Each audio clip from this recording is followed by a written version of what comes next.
Happy Friday night, everybody. Welcome back to Ribbon Candy Hooking. I'm Deanna. It's great to see you.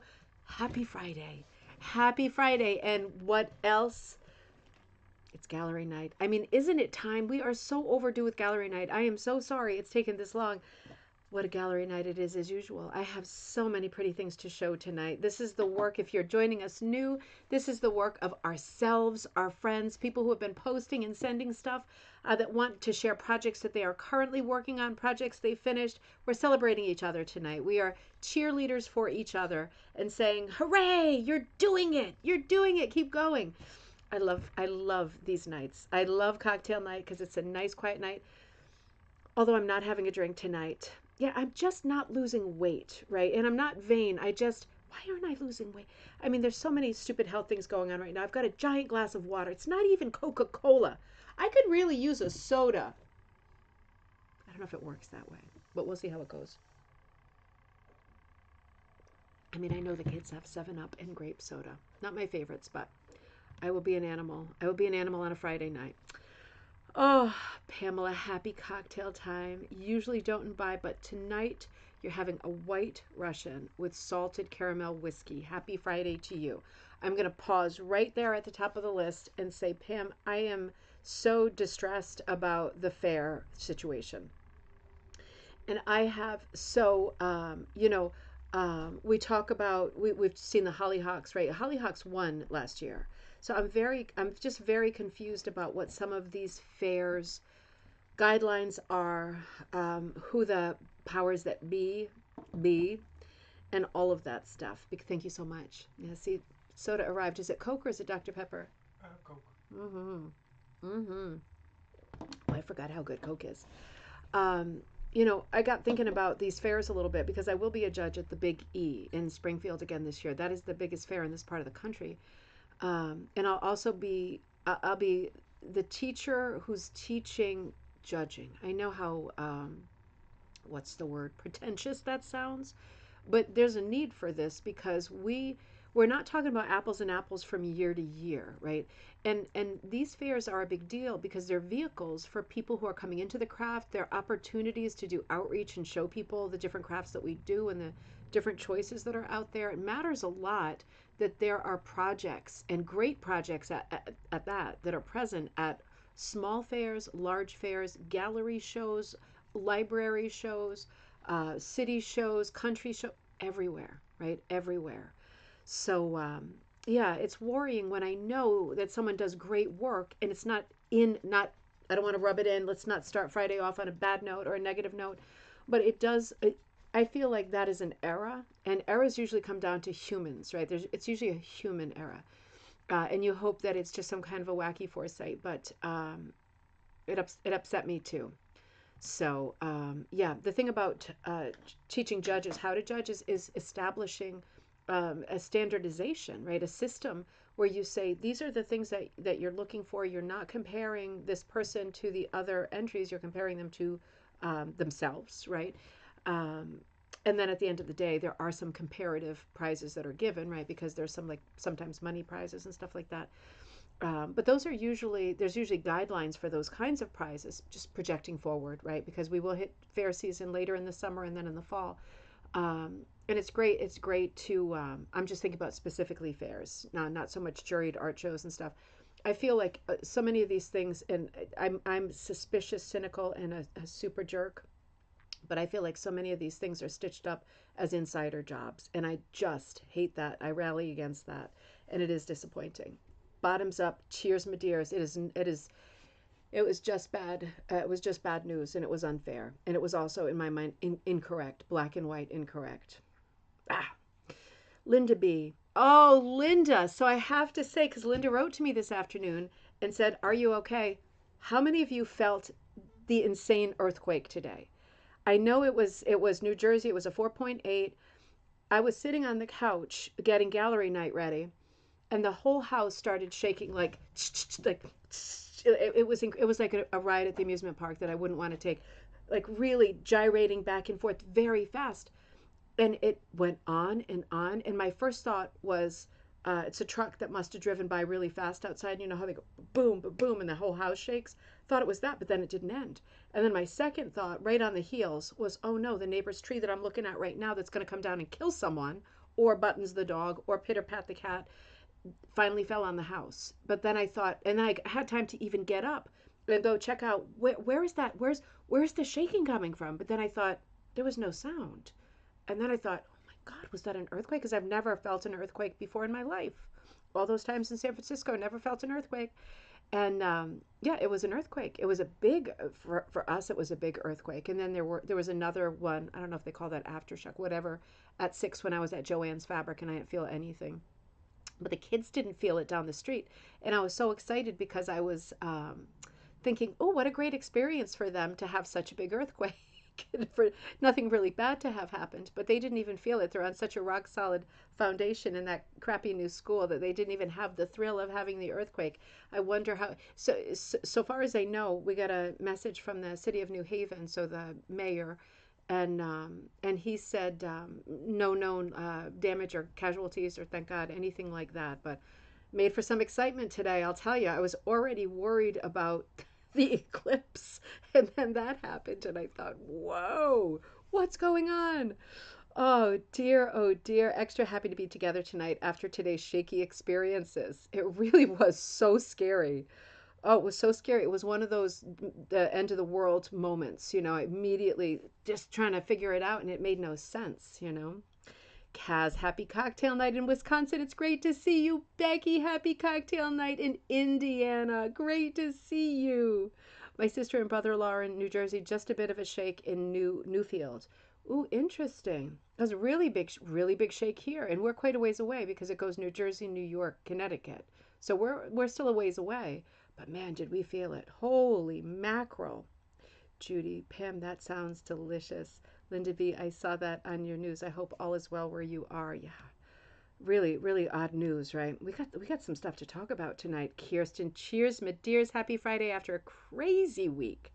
Deborah, great to see you. Good evening from Minnesota. Great to see you. Melissa, good evening. All set with a rum and coke. Now I am jealous that you all are having nice drinks. I've got my stupid coke. What's better than my stupid water, right? Cutting fabric for Proggy. And Melissa says the British version of it, right? Proggy. There's more than that. There's one. There's at least one more, isn't there? Term that people use for Prodi. Sounds like fun. Cheryl, great to see you. Happy gallery night. You're always inspired seeing everyone's beautiful work. No shaking on the Cape. Ooh. Okay, that would have been because it would have had to go north and then take a right turn. Yeah, I'm not surprised. It really was something. Cheers, everyone from Shaky, Pennsylvania, Judy. Right? Oh, how crazy is that?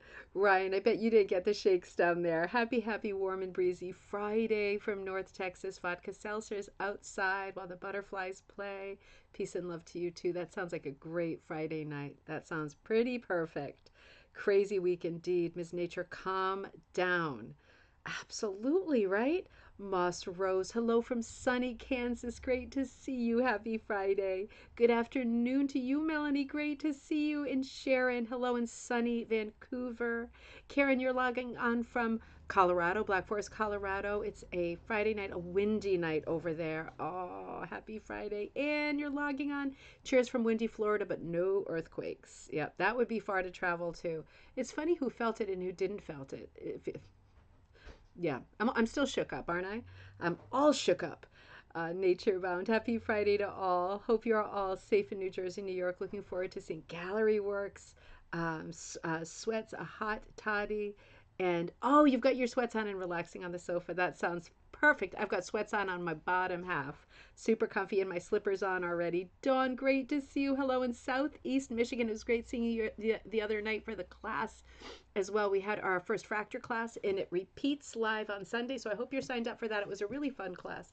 I just really enjoyed myself. I still have to send that out. Oh my God, I forgot I have to send the PowerPoint presentation, which is like 50 pages long. That was the slides that we looked at, and then the recording of the class. It really was fun. It was I had lots of fun. It was lots of exercises, and I'm hoping that people got some really good ideas locked in there.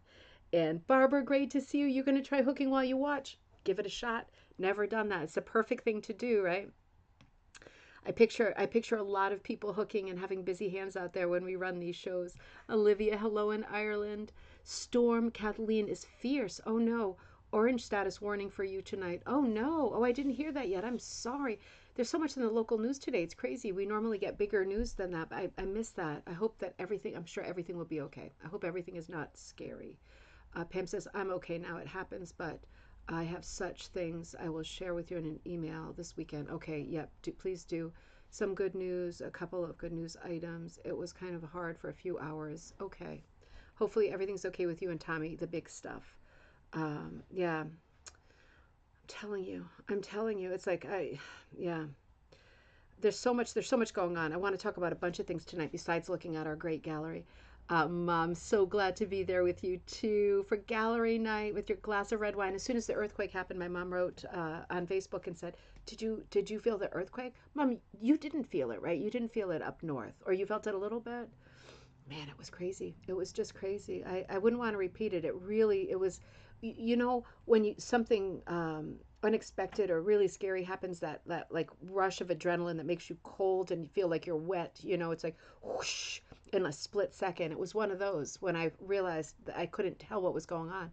And you're half expecting to hear crumbling or things falling or smashing. And yeah, it's a scary moment for sure. And Cass says, I wonder, we are going to have a big earthquake. I wonder if we're going to have a big earthquake somewhere in the world. Before I left Japan, there was a huge earthquake in Taiwan and Okinawa. I'm glad you're okay. Kaz, was that this past time that you just left this past week? Was it this time, or you mean, because I remember last time you were there, there was a small earthquake in Tokyo. And I know there's a lot of earthquakes in Tokyo, but that's really scary. It does make you wonder. It's like, I don't want to jinx us, but it's like, it reminds me of a kettle, you know.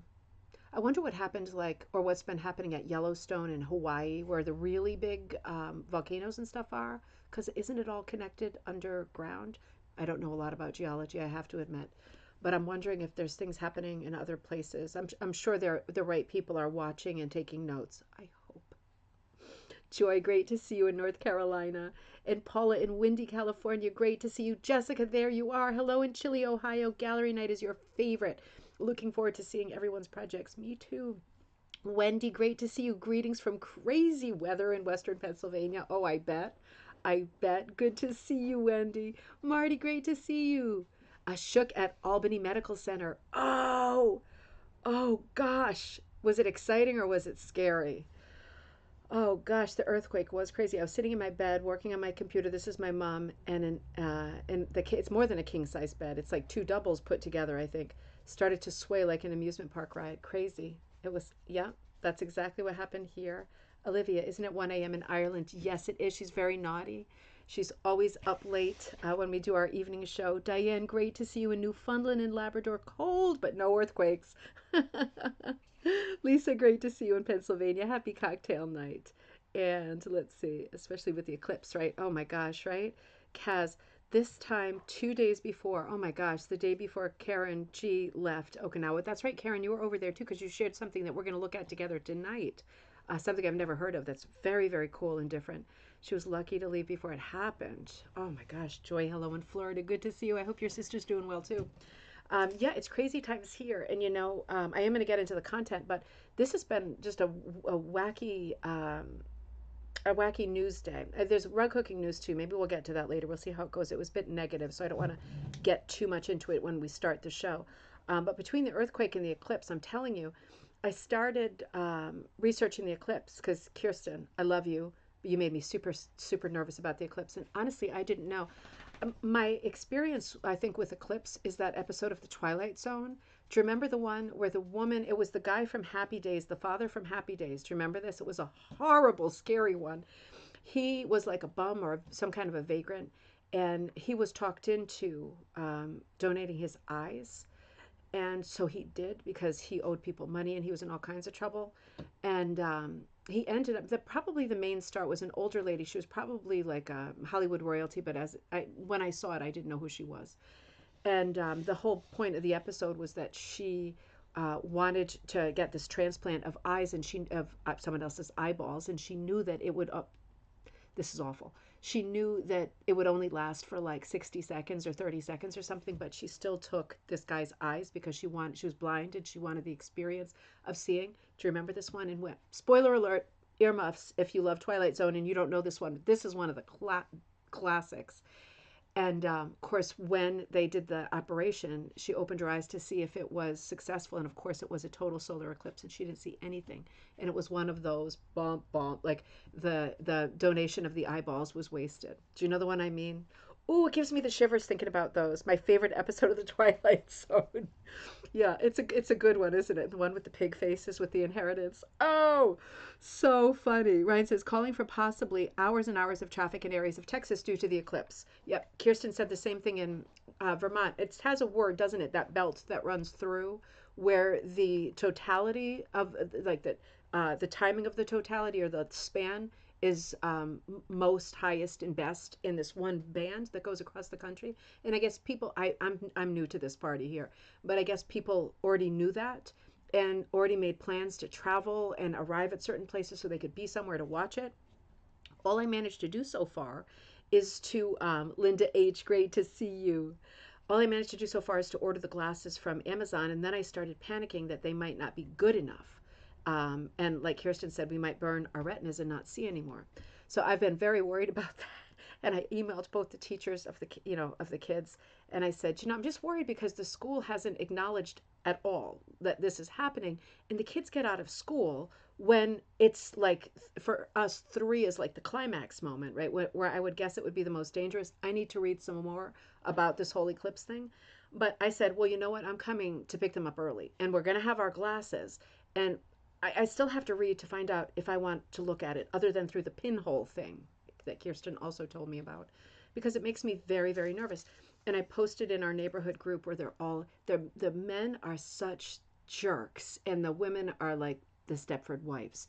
So I don't even know why I bother because it just winds me up. But I posted in there, what is everybody doing about the eclipse? I'm a little concerned that kids are like walking home from school at the moment when it's happening. And, and some people wrote like, oh, I just stopped at Staples and I picked up the glasses and, whatever. And of course, the one guy who chimes in, oh, well, if you trust your children and you've raised them the right way, then on the way home you shouldn't worry that they would look directly at the sun because you should be telling them that they shouldn't do that or they're going to burn their retinas out and blah, blah. And I'm like, oh my God, are you serious? I'm 52 years old and I'm tempted to look at it. Like, it's like, what's going to happen, right? And I answered back like, I'm sorry, are kids not still reckless, irresponsible, and kids? Because I know mine are. I welcome any information about the eclipse. The whole thing scares me so much, particularly after the earthquake. What a day. Oh, really, Melissa? Kids are being sent home early there. I would think so. I would think the temptation to dare each other to look at the eclipse, it's been a long time since I was a kid, but I would think that would be pretty compelling. Catherine, great to see you. Oh man, I'm catching up on all your news here. So interesting how it's different from region to region. I feel we're especially irresponsible here. Pam says we're getting only a partial eclipse. Interesting. Tom and I have the official glasses, say from the last big eclipse a few years ago, like maybe 10 years ago. And that was a partial eclipse. So this is a total eclipse of the heart, right?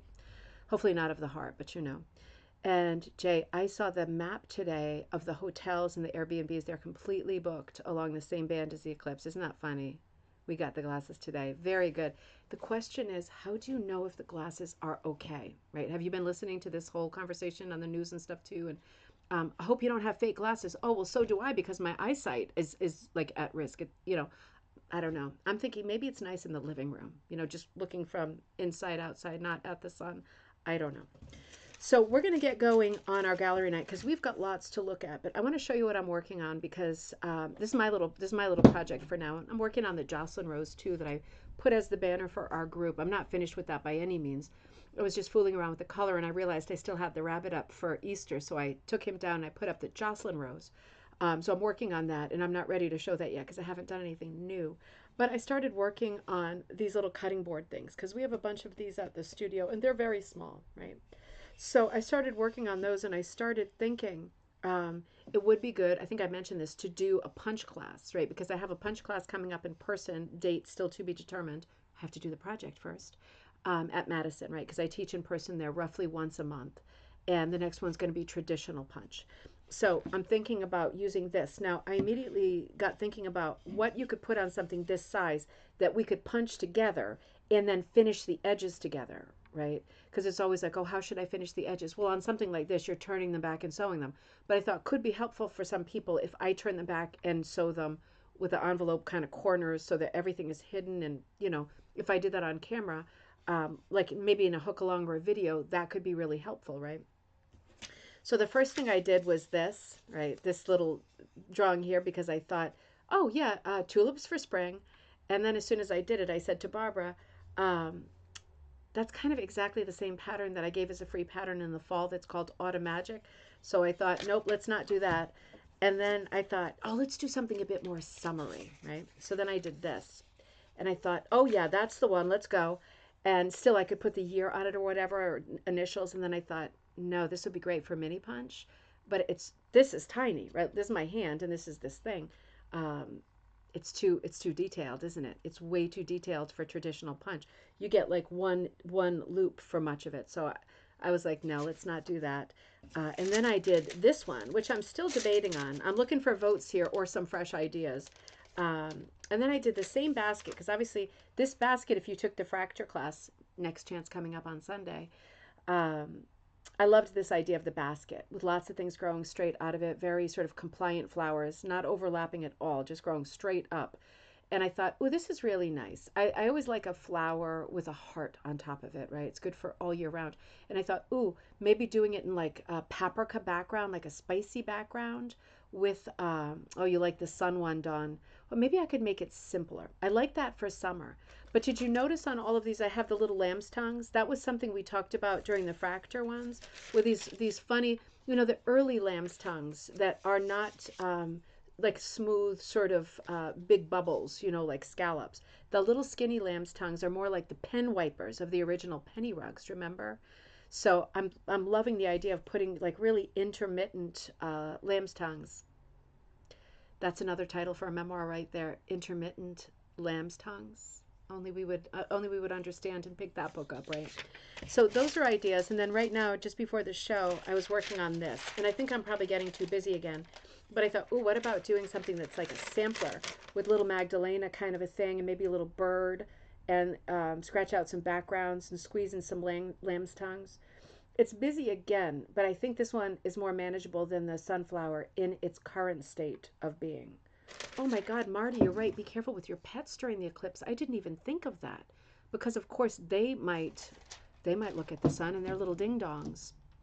Oh, that's a really good. I'm so glad that you said that. That's a really good thought. I'm just going to keep him inside because yeah, we don't want to take any chances. That is really good. Thank you so much. I'm so glad I said something. I never would have thought about that. Pam says, ours worked. They're dark. You don't have to look at and you don't have to look at the sun. Look at some trees that would normally give a shadow. You can see the movement on the ground. Oh, interesting. Can you? Almost like, is it like when you see something speeded up like a video? You know what I mean? Like time-lapse videos where the shadows come like across. Oh, that's really interesting. I guess when you look at the sun, what are you looking at? Well, you're looking for that moment where there's no more sun. And I guess then it's very bright and dangerous. Interesting. You love the sun one. I'll work on that one some more and see if I can simplify that. What about just a large sun or just a large mushroom? I like both of those ideas. So let me ask you this to all of you as a general consensus. When you see compositions with mushrooms, because I love compositions with mushrooms and truffles are like two of my favorite things. Do you think about mushrooms as having like LSD drug connotation, or is that over? Because to me, when I think of like the kids, Joss has a couple of T-shirts with mushrooms on them, and I'm thinking, ooh, do their teachers think like that's edgy? I mean, I don't know. I still think that because of when I grew up, right? And it was like, ooh, you should eat some mushrooms, and I never did because I was so uptight and such a Catholic school girl. But other people did, and and then I think they're probably still crazy.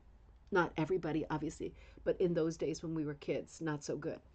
But I just wonder if that has the same sort of connotation or if that's just me being super Puritan Yankee New Englander over here. Jody, oh my gosh, I haven't seen you for ages. Great to see you. Hello in Wyoming. You just got off work loving this live and loving your Magpie Times. Jody, it's so good to see you. I saw your name when I sent that one out and I was sending lots of love. I was just like a machine like this that day. Otherwise, I would have sent a note for sure. Very happy to see you. Ryan says, I like the idea of a larger sun with okay, I like that idea too. It could be something really whimsical.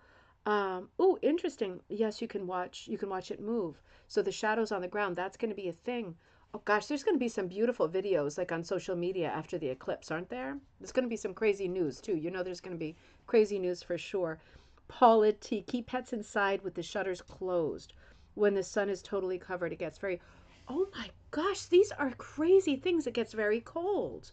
Well, that makes a lot of sense that it would, but I never would have thought of that either. That is just crazy. Mushrooms are very popular. You're right, Dawn. They are.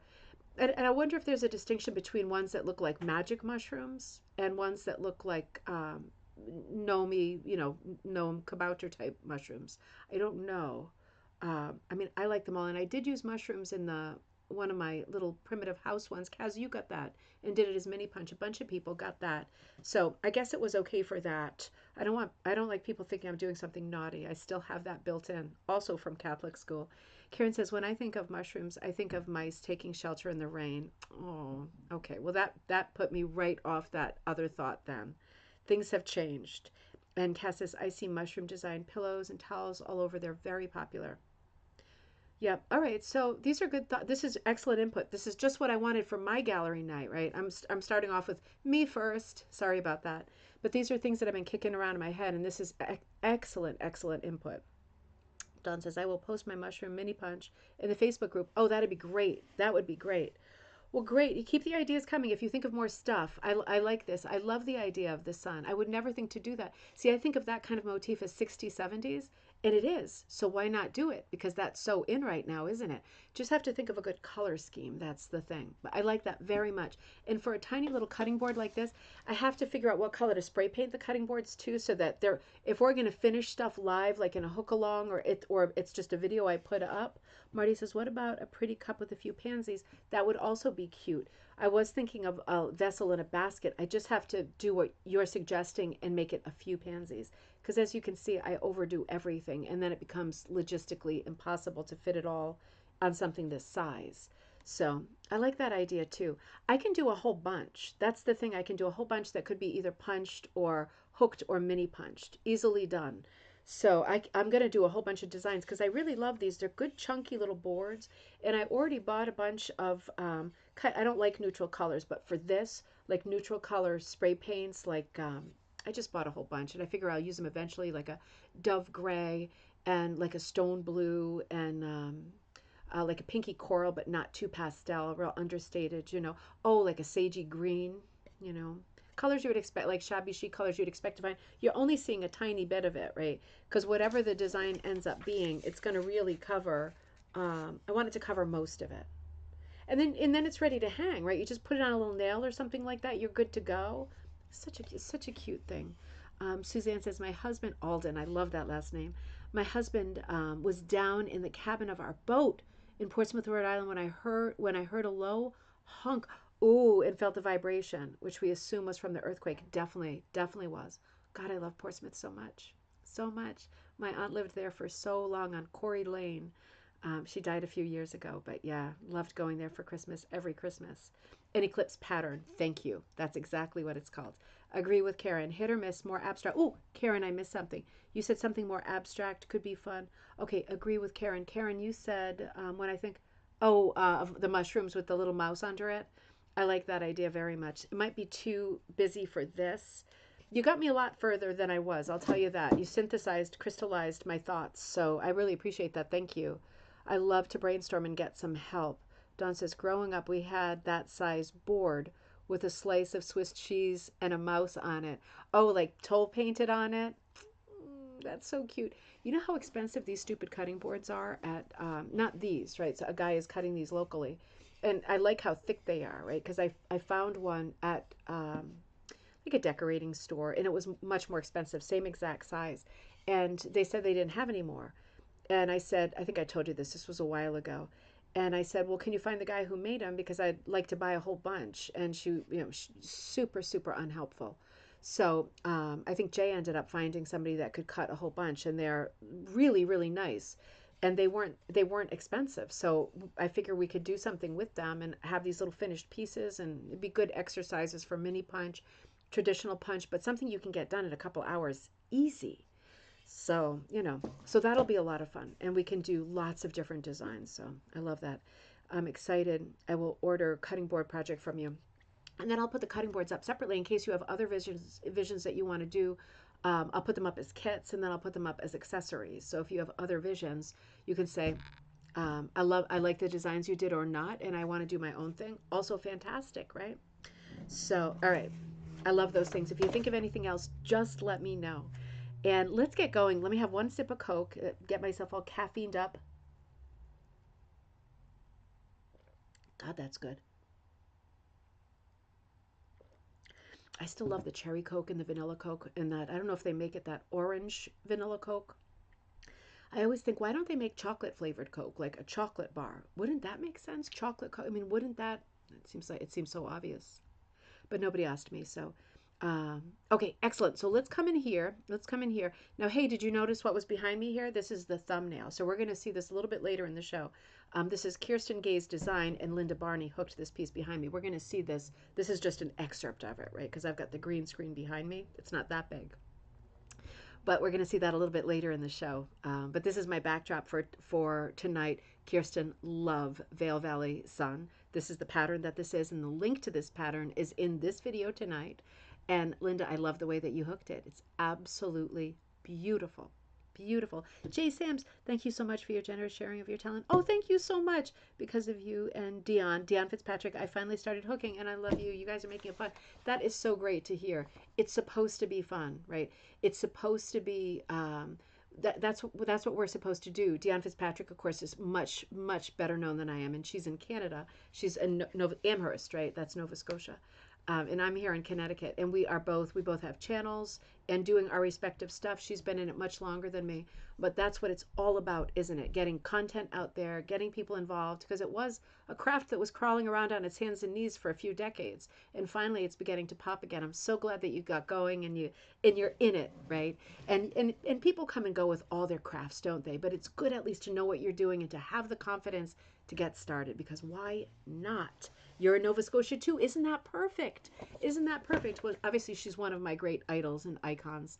That Canadian style of hooking that is synonymous with Diane Fitzpatrick is just, it's iconic is the only word, right? I mean, she is the reason in my mind that there are so many hookers now.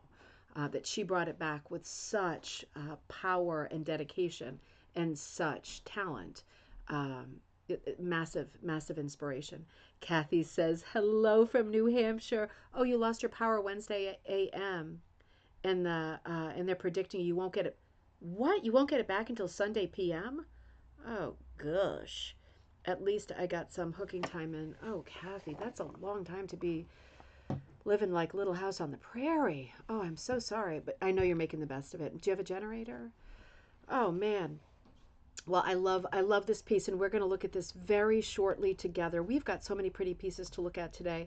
Linda Schultes Hoffman, you are always sending in gorgeous, gorgeous stuff. In fact, I had 2 emails from you and I didn't realize it. So you are like the bookends of this episode. I've got something from Linda at the beginning of the episode and then at the end of the episode.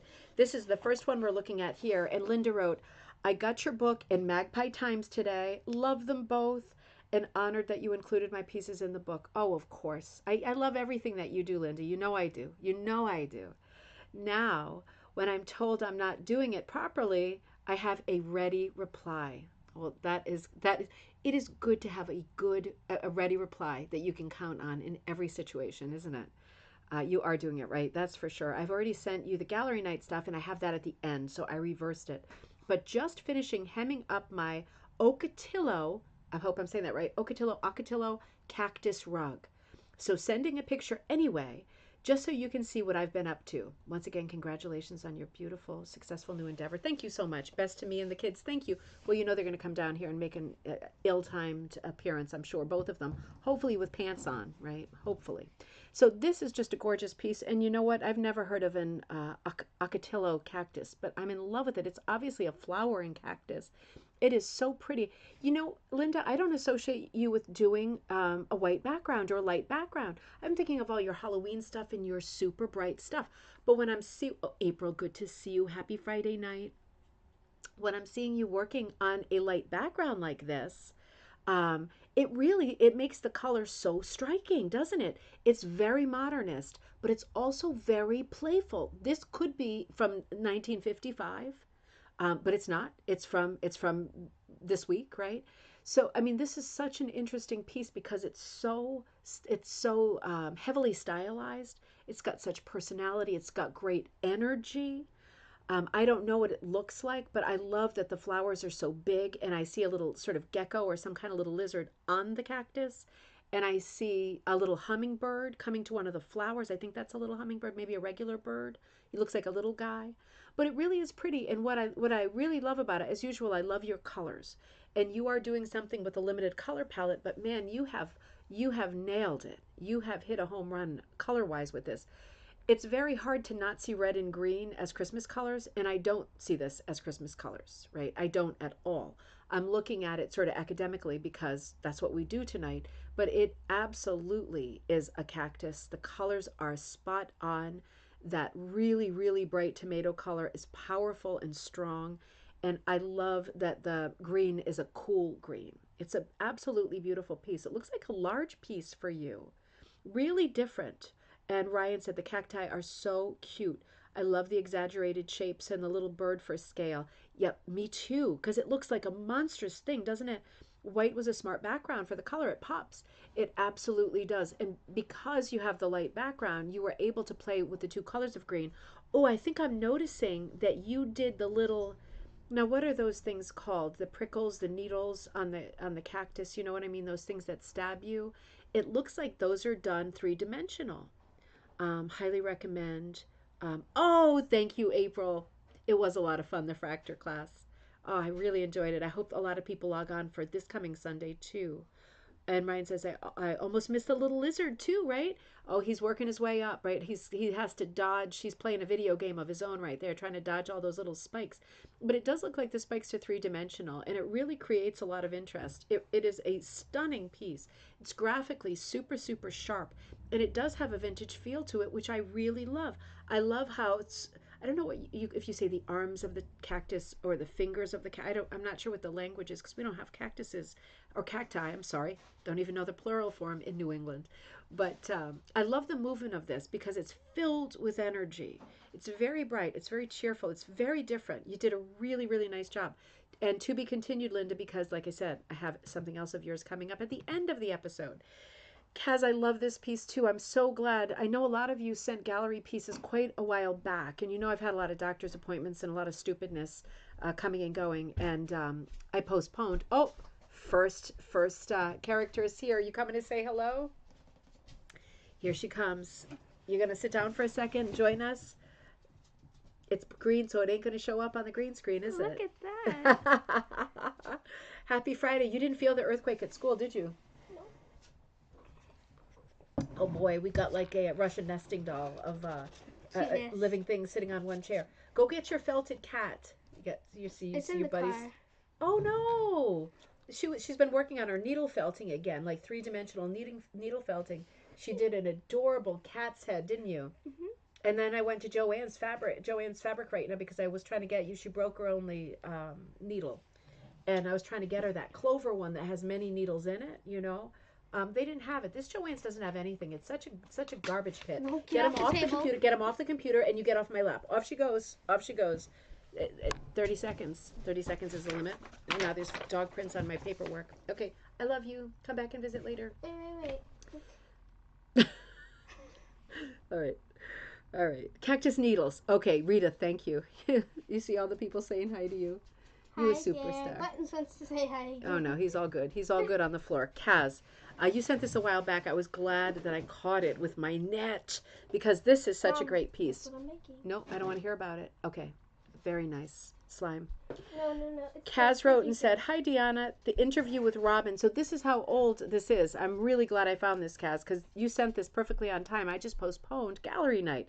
This was after it must have been 3 weeks ago, right? Or 2 weeks ago when I did the interview on a Friday night with Robin Whitford, remember? God, was that great. That was such a lot of fun. I just loved her.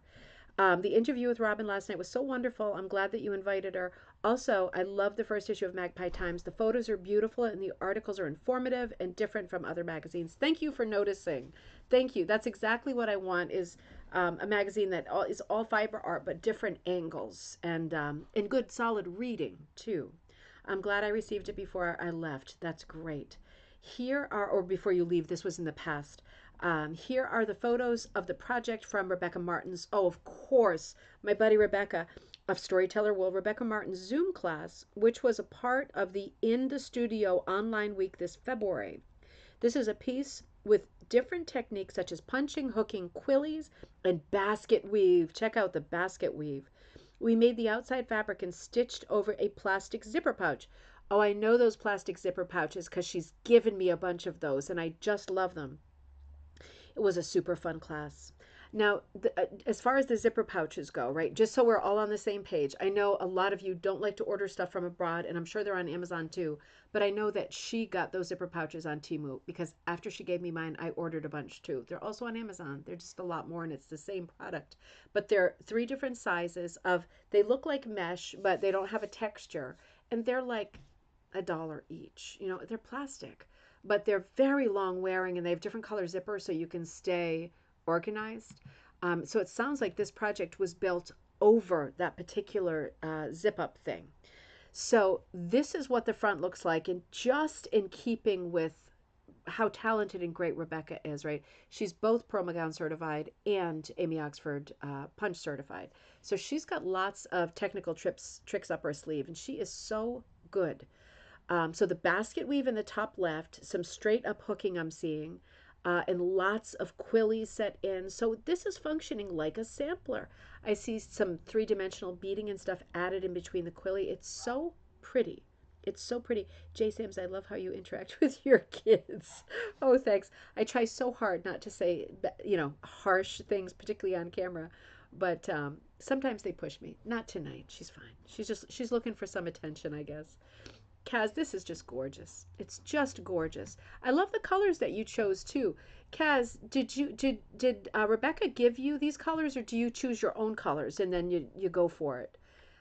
It is so pretty. Let's look at the bag from some other angles. What a great piece to do. We were just talking when we were looking at that Atha, um, what was it called? The fundraiser book, right? That Atha book. We looked at that maybe this week or last week. Pretty spiral binding, 40 different projects. Remember, there were some bags in there, and they were smart bags like this. Like if you're going to make a bag and you haven't done it before, make one like this so it's super secure, right? It's not going to literally fall apart at the seams. This is a great project for people who are hookers and who don't sew a ton, right? Because you know that you're going to be able to manage this. And Melissa says, nice sampler. Deborah says, living felt is great to order needle felting wool and supplies from. Oh, that's a great tip. I'm going to have to order that thing online because I didn't see it at the store. And now, she's broke her only needle. Predicament.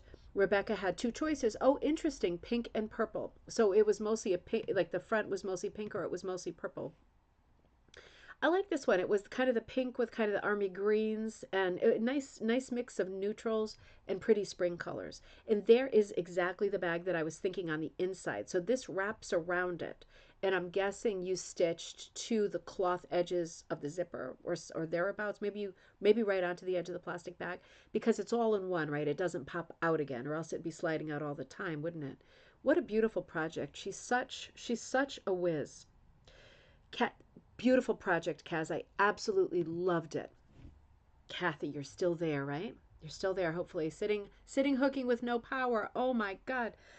Kathy, this is so pretty. Okay, let's first read what you wrote. Hold on one second. Thought I would share with you a piece I finished today. Snow, sleet, and rain made for a perfect day to finish up this piece. All the wool used was purchased at our guild's yard sale. Oh my God, that sounds like heaven.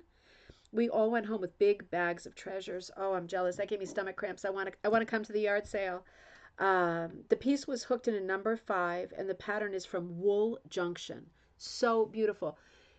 As soon as I looked at this piece, I love it. There's a few things that really stood out. The first one, it's the leaves. Look at these rainbow leaves. Kathy, I'm not sure if you are still hanging on there with technology. You're probably on your phone. But I'm telling you, these leaves, it looks like the kind of rainbow ombre, doesn't it? It looks like you cut one strip and it goes from green to yellow to pink. And the leaves just knock me flat down. I mean, it's just so pretty. It is so pretty. Now, I'm not sure if the colors are true to what I'm seeing on the monitor and that the colors were exact when you took the photo, but I'm going to say I love the leaves and I love the fact I'm not one for brown background. I love this brown background. It's like a true chocolate background. And the wing of the bird, which normally I would think of as brown, it's like a robin, isn't it? Oh, no, it's not, because a robin has a red breast, not a red wing, right? Normally I would think of the wing color as brown, but when it's against this chocolate brown, it's much more red, isn't it? It has more of like a red chestnutty tint to it.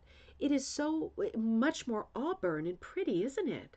I mean, it's said they're both pretty browns, but these two browns working together, it was a dip dye, Kathy says. So easy to do the leaves that way. So once you cut your strips, right, you have all of the colors represented in each strip, and you just make sure you start with the green down and hook up, and it makes the color changes for you as you go. Isn't that gorgeous? That is gorgeous. Olivia says, love, love the ombre like leaves. Superb. It adds so much because color wise, it's a limited palette again. I have to say, I love this is a Wool Junction pattern. I love the pattern. I love the posture, very precarious, but also the bird seems very sure-footed, right? A sweet posture of the bird, the way the body stretched up like that, with the beak heading toward a flower. I love the 3 flowers kind of dancing near the bird's head and the rest of it being these rainbow leaves. The leaves really do it for me on this piece because it gives such a rosy glow to everything. Um, Deborah says, "Be careful. They sell needle with less needles than the green one. It's pink." Um, oh, okay. Yeah, with the needle felting, you can get the individual needles too, right? That come in like the small, medium, and large. That's what she had, and that's what she broke. And here comes the punchline. I know you know what I'm going to say. We don't know where the needle is. Of course, we don't know where the flipping needle is. So someone will find out. And you know how they're going to find out. They're either going to step on it or they're going to sit on it. To be continued. But Kathy, this is just gorgeous. This is just gorgeous. This makes me rethink how I feel about brown because it is such a warm, cozy, comfortable background color. That chocolate color really gets me. But it's such a spring piece, right? You would never think this is like a winter piece or an autumn piece or even it could be a summer piece. But it really strikes me as a springtime piece. The bird, the flowers opening up. It's like the light is hitting for the first time. It's just the light is beautiful. And I hear you saying that the ombre is easy to hook because it's already dip dyed. But nonetheless, you did a beautiful job, right? Everybody would do this differently. You've done what we sometimes refer to as the mock shading. You've put some shading in, but you've done a lot with just color substitution. I see the flower on the far left has a little bit of glow to it, a little bit of orange in it. I really like that. That drew my eye almost immediately. And first I looked at the leaves and the bird, and then my eye went over there because I realized something was different and I wanted to figure out what was different. But that's what's different. And that's really smart because it's not like you're hitting us over the head with color changes and realism. Nothing wrong with it. But this is a more graphic piece in the way that it's executed, and you love primitives, right? So you want to use the wider strips and you want to go primitive. And that really is that one little patch is such a nice touch. Linda says warm and inviting, and Kirsten says it's a lovely lesson in browns to pinks. Yeah, and really browns to pinks are such old-fashioned colors, right? And this is a bit of an old-fashioned subject. A pretty little, is it a sparrow? Pretty little bird, at least, with these springtime flowers. It's a very old-fashioned subject, but it's done in such a romantic, charming way. A lot of whimsy. Lot of charm. Wendy says browns and pinks are so pretty together. They really are. And until you see a piece like this, that's the kind of thing you can forget, right? How pretty they go together. There is something magical, Victorian, the feel of an old postcard with this picture, right? And I think it is it's partly the subject, but I think in large part it's the colors. Barbara says beautiful colors, beautifully hooked. Yeah, Kathy, you are like the master of primitive, and it doesn't even look like it's primitive because it's so fine, right? Not that primitive stuff is not fine, you know what I mean? No, absolutely beautiful. I absolutely love it. Becky, I think you're logged on too. This is a beautiful piece, Becky. I'm so glad that you sent this. You can see the measurement in the title, Mason, 22 by 54. Becky wrote, Hi, Deanna. First wanted to tell you how amazing Magpie Times is. Thank you. I will relay all this great input to Judy as well. Let me come back to you for a minute. Let me just do one of these. I've been telling, when I get great feedback, I tell Judy because she's my partner in Magpie. We exchange all of the great feedback and all of that. We were also saying that with the next one, this is something we're talking about just to keep you in the loop. With this one, I thought that the patterns were going to be inside the magazine. It turned out we were so far over the page count that we moved some of the feature articles to future issues of Magpie, so earmarked for future issues. But Judy had to make the really tough choice in the end between keeping a couple more articles or putting all of those free patterns because we had 22 free patterns in this issue. And so Judy and I have been saying maybe that's too much for one issue. Maybe it would be better. Ideally, I would love your feedback on this. Because she printed hers out, I put mine into a booklet, into a little glassine envelope, and for both of us, they were available online. Nobody was probably going to do them this size or this size, right? Unless you were doing mini punch. Everybody blew them up to whatever size they wanted, right? The ones that they wanted. So in the end, you do have to put it on your scanner bed of your printer or bring it to Staples, something like that, the library, whatever, a machine. So, or a grid. You could grid them too, right? The simpler ones, like the Judy Cripps, could easily be gridded. So we were thinking, and again, looking for feedback, does it make more sense to do less free patterns? Like, for example, 8 rather than 22, that like the first issue of Magpie, correspond to the various articles and have them in the magazine. Because if we're going to do like 20 free patterns like we did with the premiere issue, um, that's a lot for an 80-page magazine. That's a lot of real estate, and we can't go over 80 pages. We regard this as a book at 80 pages, right? We have to, because if you go over 80 pages, the printing becomes so prohibitively expensive. We're really in trouble, right? With selling it, right? We're really in trouble. It becomes ridiculously expensive. So 80 is the top of what we can do, and then it became a question of should we use 22 of those pages for patterns, right? So I'm definitely looking for your feedback, whether you're watching live or another time. Don says, I like the little booklet. I could see it, and then I could print out the size I want. Yeah, I was thinking that too. I had a miniature breakdown putting that booklet together because I didn't know that the patterns weren't in it when it went to press. So I probably missed that in one of our many conversations, but I panicked. And I put that together, yeah, after buying like 2 thermal printers and making a lot of stupid mistakes and crazy impulse buys. But at the end of the day, I agree. Once my hands stopped shaking, I looked at the little envelopes with the booklets and I thought, when I get something at Joann's, like a magazine, I love it when it has something with it, like another little thing with it. So I am thinking it is a possibility. We haven't decided yet, but it is a possibility to do that again, even like a larger size printout with them, because there were just too many. I think the first time with the smaller number, we could print them out a little bit bigger, but you're still going to have to put them on some kind of a printer bed and make them bigger, unless you do mini punch, right? Interesting. And Becky says, I honestly wouldn't mind less patterns because knowing there will be more coming in the next issue makes it okay. Yeah, I agree with that too. With the first issue, I just didn't know how many people would contribute articles and content. And obviously, it was overwhelming in the best way how many people did. And but I had already written some articles for it because I just wasn't sure, and I wanted to err on the cautious side. Because if you remembered, we turned around that magazine in 2 months. 2 months. We decided to do it after January, and on February 17th, we had already called the deadline. So yeah, So we're trying to refine it, make it better. It's a work in progress. I always want to have free patterns in there. I know a lot of people are like, I don't want to break the bank. I have a limited, I have a limited budget. I totally get that. I should have a limited budget, right? I end up growing the company, so that's a different thing. But, I want to be sure that we have lots of things. If you have the magazine, it should have a lot of projects, a lot of content in there to keep you going for a long time. And I agree. 8 patterns, 10 patterns, that's still a lot of patterns in one issue, isn't it? Barbara says, I love the content. 8 to 10 patterns is more than generous. Okay, maybe 10 patterns. Okay, I'm glad that you're all saying that. Thank you for that because I think that's a good call. It was just too many. Did you notice I added like the article about the language of flowers and I did 3 patterns for that? I mean, I know that there's some people hooking them and it's all good, but it was so much. It was so much to put all that together. And then other people contributed free patterns. Hey, if you have a pattern that you would like to contribute to Magpie Times, the next issue is Midsummer Magic. The issue after that is the Country Fair and all things autumn.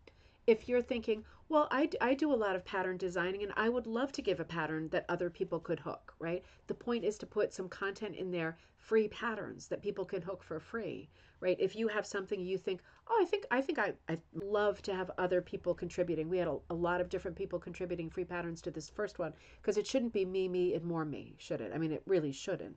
I mean, I'm happy for it to be, but it's too much me. I want it to be all of us. So, yeah, think about that. Can't wait to get your copy. Oh, you're going to love it. I know you're going to love it. All right. Well, thank you for that great feedback, really. And Kathy said, so sorry, I forgot to mention my price. Oh, don't be silly.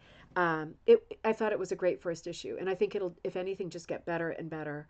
Oh, and I keep forgetting to tell you, when we were working on Magpie, I reserved a Facebook page. I know not everybody's on Facebook. I'll figure something else out too. But I reserved a Facebook page called Magpie Times and I put it on private until I had time to deal with it. And I have not had time to deal with it yet. But I was thinking this weekend I might add some content, like some videos working on the Gertrude Jekyll thing, the quilted thing. I did a ton of videos for that I could load onto there for like behind the scenes if you want to see how some of the content was made, right? And some of the backstories for some of the content in the first issue. I want to make the page public. And for those of you who are working on projects and patterns that you got from Magpie Times, definitely put it in our regular Facebook group, but also put it in Magpie, or else put it in Magpie and share it to the other group. I want to keep them separate because not everybody who goes onto the ribbon candy hooking, rug hooking and punch needle page knows about Magpie. Maybe at one time they merge, but for this moment, I thought let's keep our projects and our progress and things that you're doing that have to do with Magpie first issue and upcoming second issue. Let's keep them in a separate spot because we've got so much content, right? Paula says, I know myself, and I know that I will never hook all those free patterns, which was very generous. For me, you personally, 5 to 6 patterns would be good. This is great input. Thank you so much. Thank you so much. The thing in my head was I want to be sure because we knew it wouldn't be cheap to buy, and we knew there would be shipping. And because it's a small run, we don't get a great deal, right? Like a magazine that, oh, I'll order, 70,000 copies. No, I mean, we ordered like in total 500 and we'll probably end up getting more, but it's not a big run and it's hard to get that printed for a reasonable amount. So we have little/no profit built in, Judy and I. We just wanted to get the thing out and we knew that it would be more expensive than we wanted it to be because essentially it's the size of a book and we did not want to use advertising in it. So, trying to make it work, trying to make it break even. And I just wanted to be sure that there was plenty of stuff in there so that people were like, oh, I don't normally spend $16, $17 on a magazine. Now it bumped up, but I brought the weight of it down. So it kind of evened out again. At the end of the day, it's between 20 and 25, depending on where you live, right? If you're in the US. And I just wanted to be sure that people who spent that much money felt like, oh, I got a lot of stuff in there, and that's why I overdid it. Also, it's me and I overdo everything, don't I? Um, all right, very good. Very good. I'm going to talk to Judy about this because I think she is on the same page as well. Melissa says, as you grow, you can have special issues with more patterns. The articles alone are classy and worth it. Yep, thank you. And that's true. And we can, if we can keep the wheels going and we continue to have this much content, I am thinking about having more issues next year, like a bi-monthly rather than a quarterly, because that would give us two more issues. And we can do a special issue around the holidays or a special all gallery issue. We can do special issues for sure. So all of this is possible. And if you have ideas, write to me at Ribbon Candy Hooking. If you have ideas for articles, or you have an idea for an issue, or you'd like to help in some way, or you have a pattern that you love and you've enjoyed doing that you drew and you don't mind sharing with other people, we'd be very happy and proud to have your pattern in the magazine as well, particularly if it fits the theme. So Becky, I'm sorry, Becky, holy mackerel. Okay, so first, I wanted to tell you how amazing Magpie Times is. When I started watching you, the Wall Street Journal was your inspiration. It still is. That is where my heart is. And aspiration. And look at you now. Oh, Becky, that's so nice.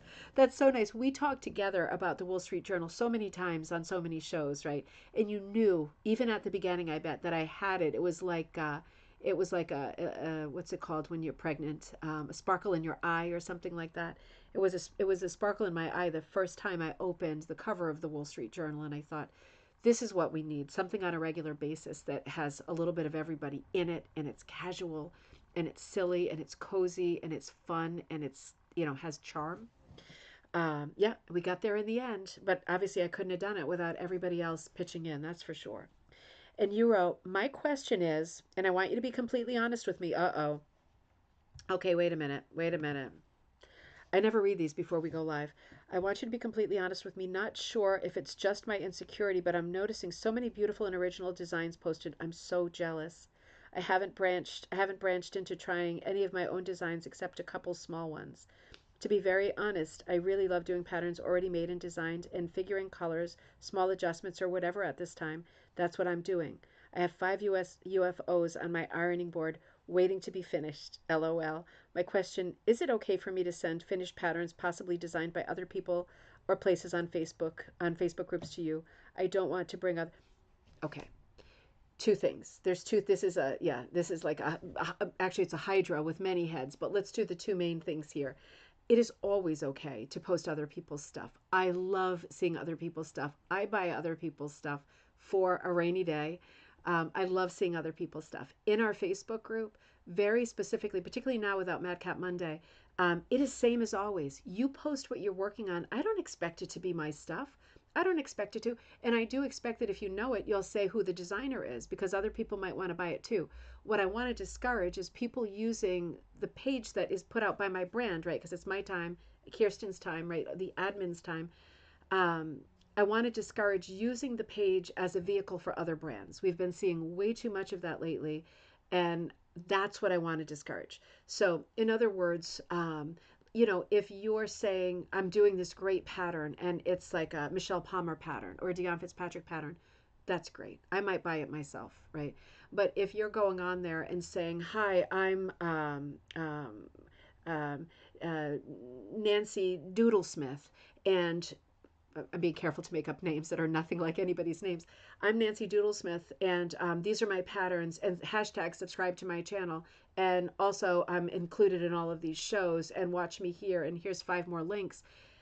In that, waves of that coming and coming and coming, it's like that's a little bit different in intention than just saying, here's my pattern I'm working on, and it's by Michelle Palmer, right?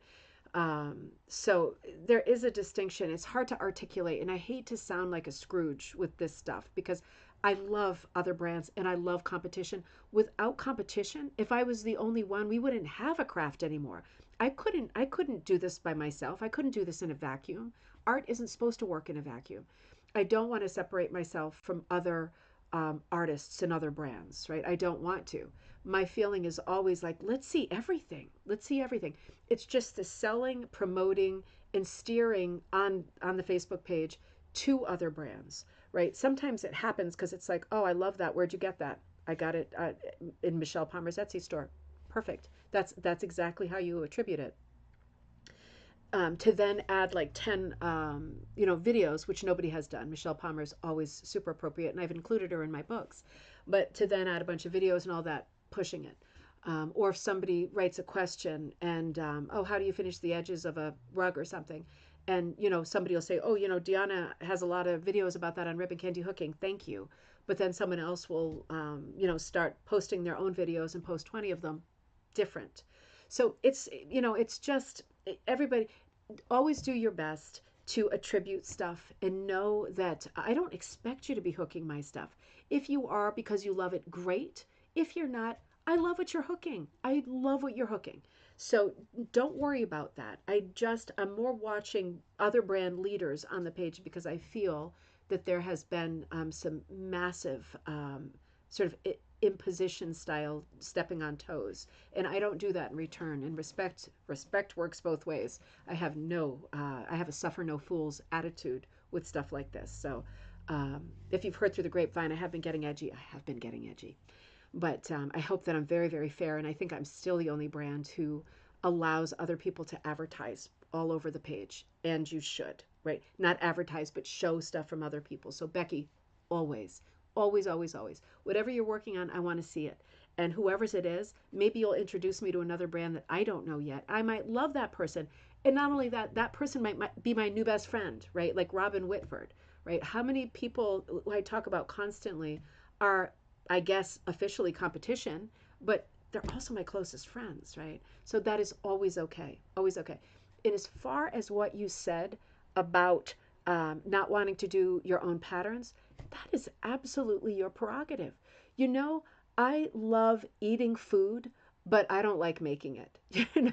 I'm perfectly happy for someone else to make my husband usually makes our food, right? I'm perfectly happy with that. It doesn't mean that I don't love eating it. It doesn't mean that I don't enjoy food, right? I definitely do. But yeah, I don't have to make it myself, right? Same thing with everything. I love using the computer. If you asked me to take it apart and put it back together, I would be hopeless. Yeah, you shouldn't do your own patterns unless that's a passion for you. I offer those classes because I know a lot of people do want to do original work. Now, I also love history. So for all of the people who want to do original work and are saying, I've got all these stories inside of me, my family, our legacy, funny things that happened, I've got designs inside of me, I want to bring them out. That's why I do all these design classes. So everybody who wants to can jump in and do their own designing. But I also love history. And if people didn't hook the designs that were already there, those would be fallen by the wayside. Nobody would ever talk about those designers, those patterns ever again. So it's important to keep both things going at the same time, right? They run like parallel train tracks to the same place. We're all doing rug hooking. We all want to see each other's work. We think it's all beautiful, whether it's a commercial pattern or original pattern. And you are never less or more if you design or not. It just doesn't work like that. We can't all be good at everything, right? Nor should we. If we try, we drive ourselves nuts. So always do the things that you like. If you like the picking out a pattern and choosing the color part, then that's exactly the part that you do. If you like only the design part and what you really want to do is express yourself and you think, oh, this is therapy for me. I just keep creating patterns. I'm getting all this stuff out. It's working great for me. Then that's what you do. And a million things in between. So it's all good. It's all good. It's all right. So Becky, to answer your questions, yes, yes, yes, yes, yes, and yes, right? So let's go back to the piece that we're looking at, though, because you did, yeah, let me look at the piece that you were looking at. Where's the part about someone overstepping and promoting themselves on your page is that they put you in an awkward position. Yeah. Of having to say something. That's so true, Judy. It is because when someone puts you in an awkward position and then you have to behave out of your comfort zone to react to it, that's always awkward. That's like a classic work scenario, and I'm at work when I'm on my page, right? So it is. I don't like having to respond or have conversations that are awkward and uncomfortable, but sometimes I have to because it's too much. So yeah, that is it. That is it. I wish people wouldn't do that. Everybody's got to be who they are, I guess, right? So, Catherine, you're the same about cooking. So, hey, Becky, whoa, whoa. So, the one that you attached was from a buyout I did when two unique, and that's EWE, get it, unique sheep went out of business a few months ago. It has been so much fun. Just an aside, though. Okay, you know, I'm so upset, Becky. I didn't have time to get the ball de shawl tapestry into this one. You are having the ball de shawl tapestry professionally framed. That's a ribbon candy hooking pattern, too. Let me see if I can pull it. Oh, I shut my phone off because of the feedback. It's in our Facebook group. Make sure you go into the Facebook group. It should be right at the top of the page. Becky did finish the ball de shawl tapestry. We're going to talk about this beautiful piece, too. Gail, good morning in Australia. Happy coffee time, my love. Good morning, sunshine. Yeah, we had an earthquake over here today. It was just crazy. So let's talk about this piece first, but you all have to check out the Bal de Châle tapestry. And Becky did have it framed. And man, it looks like you're walking through a wing of the Louvre when you flip through the Facebook page and you see that thing there. It's like, whoa.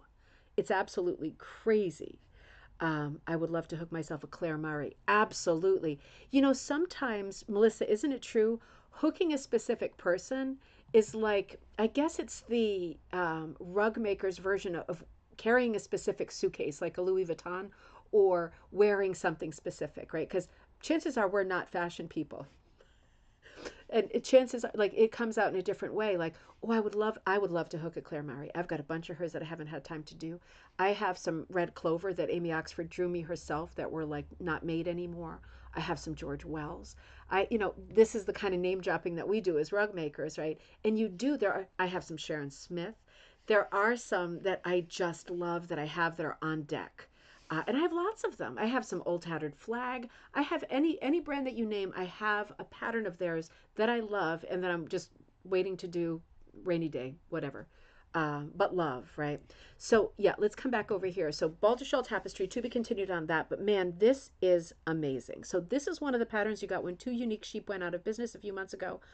This is a beautiful geometric, but we can all appreciate that this is a beautiful geometric. And I have to say, it's very unusual too, right? Because it has almost that quilt pattern kind of a thing happening in it with the alternating orientation of the squares. In this case, you've got alternating stripes, but you also have these really strategically placed marble fills, right? Obviously, the one in the center that looks like, I don't know, agate or something like that, like a stone floor. But then you've strategically done a diamond of the marble fill around it. Smart. And the fact that that background is black with a white border looks to me super, super, super Navajo, which is a good thing because it's a real fusion of feelings, isn't it? It's like, oh, Greek marble with a Navajo center. I mean, it's just impressions, isn't it? It's not one thing, it's a lot of impressions. And then you've got this beautiful palette of lots of ice cream colors, lots of primitive colors like primaries. It's such an unusual piece. It's just gorgeous. It's beautifully done. And this really speaks to the point that you made where you said, listen, what I love is to find patterns that I love and then fool around with the colors. This is what you love. This is what you're great at. This is what you do. Your special calling is to be sitting there and looking at your piece and pulling out all the colors that you've got and figuring out the placement. You are so good at this. It doesn't surprise me at all that this is your favorite part. It really shows. It's an absolutely beautiful piece. And Becky, I really love it. Okay, let's see. Let me keep going. And oh, wait a minute. Nope, nope, nope. Hang on. Deborah, I'm sorry. Spoiler alert. Deborah. So hold on. Let me get this on here. And Deborah, you are on deck. Good to see you. Deborah says, hi, Deanna. Here are a few things I'm working on. One is a landscape of a photo I took. I wanted to capture the depth and the look of the natural landscape. Let's look at that photo. That's part one. Oh, I can see why. This is a really interesting photo, isn't it? It's not just a landscape. We have got levels of interest here.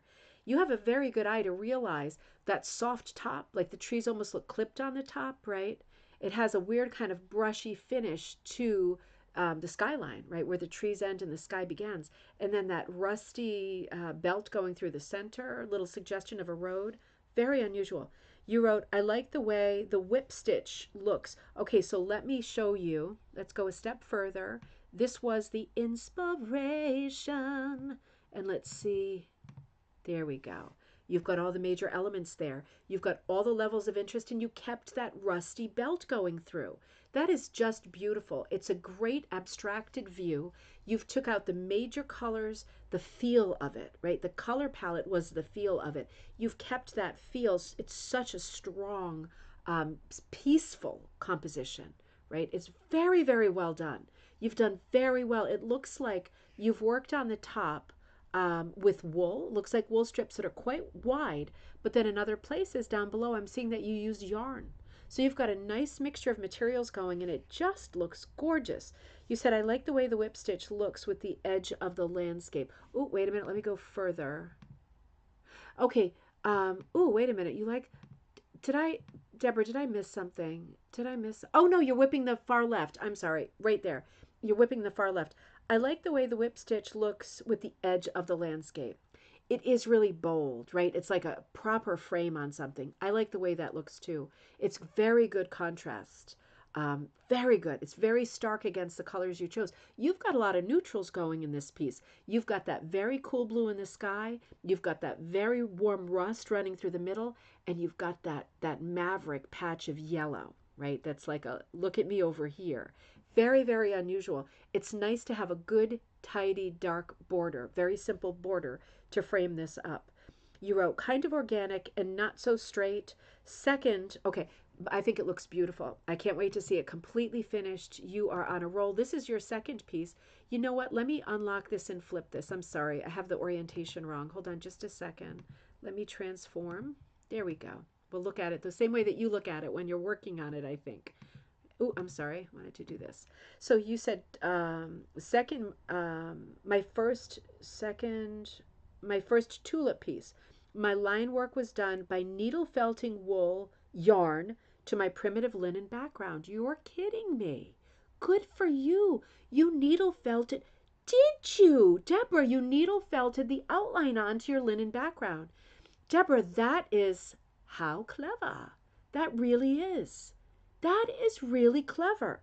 Okay, so you needle felted the outlining onto your linen background and a primitive linen. They are probably better backgrounds to do this with. My other yarn should hold in place even better. I completed the binding whip stitch for this piece. I previously submitted for gallery night the photo and the finished piece included with the message. Oh, I hope I didn't. I hope that was the piece we just saw, and I didn't miss something. Okay, good. Okay, good. Deborah, that is really ingenious. Let me unlock a little bit. Let me unlock, and let's look at this a little bit closer up. I just want to, I mean, I got to check this out. You are a pioneer. This, Orion, great to see you. Great to see you. Happy Friday. You are a pioneer. This is really different. Ryan, you know what's going on in this picture? Deborah has needle felted, like black wool to, it's black wool, right? Black yarn to straight onto the primitive linen background, like needle felted. And you can tell it's not hooked, right? Those lines are much more straight and angular. That is so interesting. Now, so far, I'm just looking at the top right-hand corner. I gotta say, I love your Art Deco palette. The icy blues, the frosty purples, the barely there peaches, and the blushing pinks, right? It's so beautiful. All I can see so far in that corner is how that line that you've done. Oh my God, Deborah, you are brilliant. Is holding up to the hooking happening around it. It's holding up great. I think this is really something. I've never heard of this before. This is really smart because I'm working on a piece right now that has a black background. It's the Jocelyn Rose, right? And I used really thick, the tickling between your toes yarn.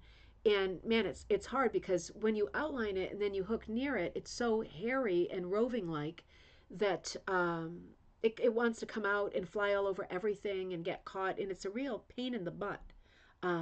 Zyros, the tulips look great. I am loving the color palette as well. It is so icy and frosty, isn't it?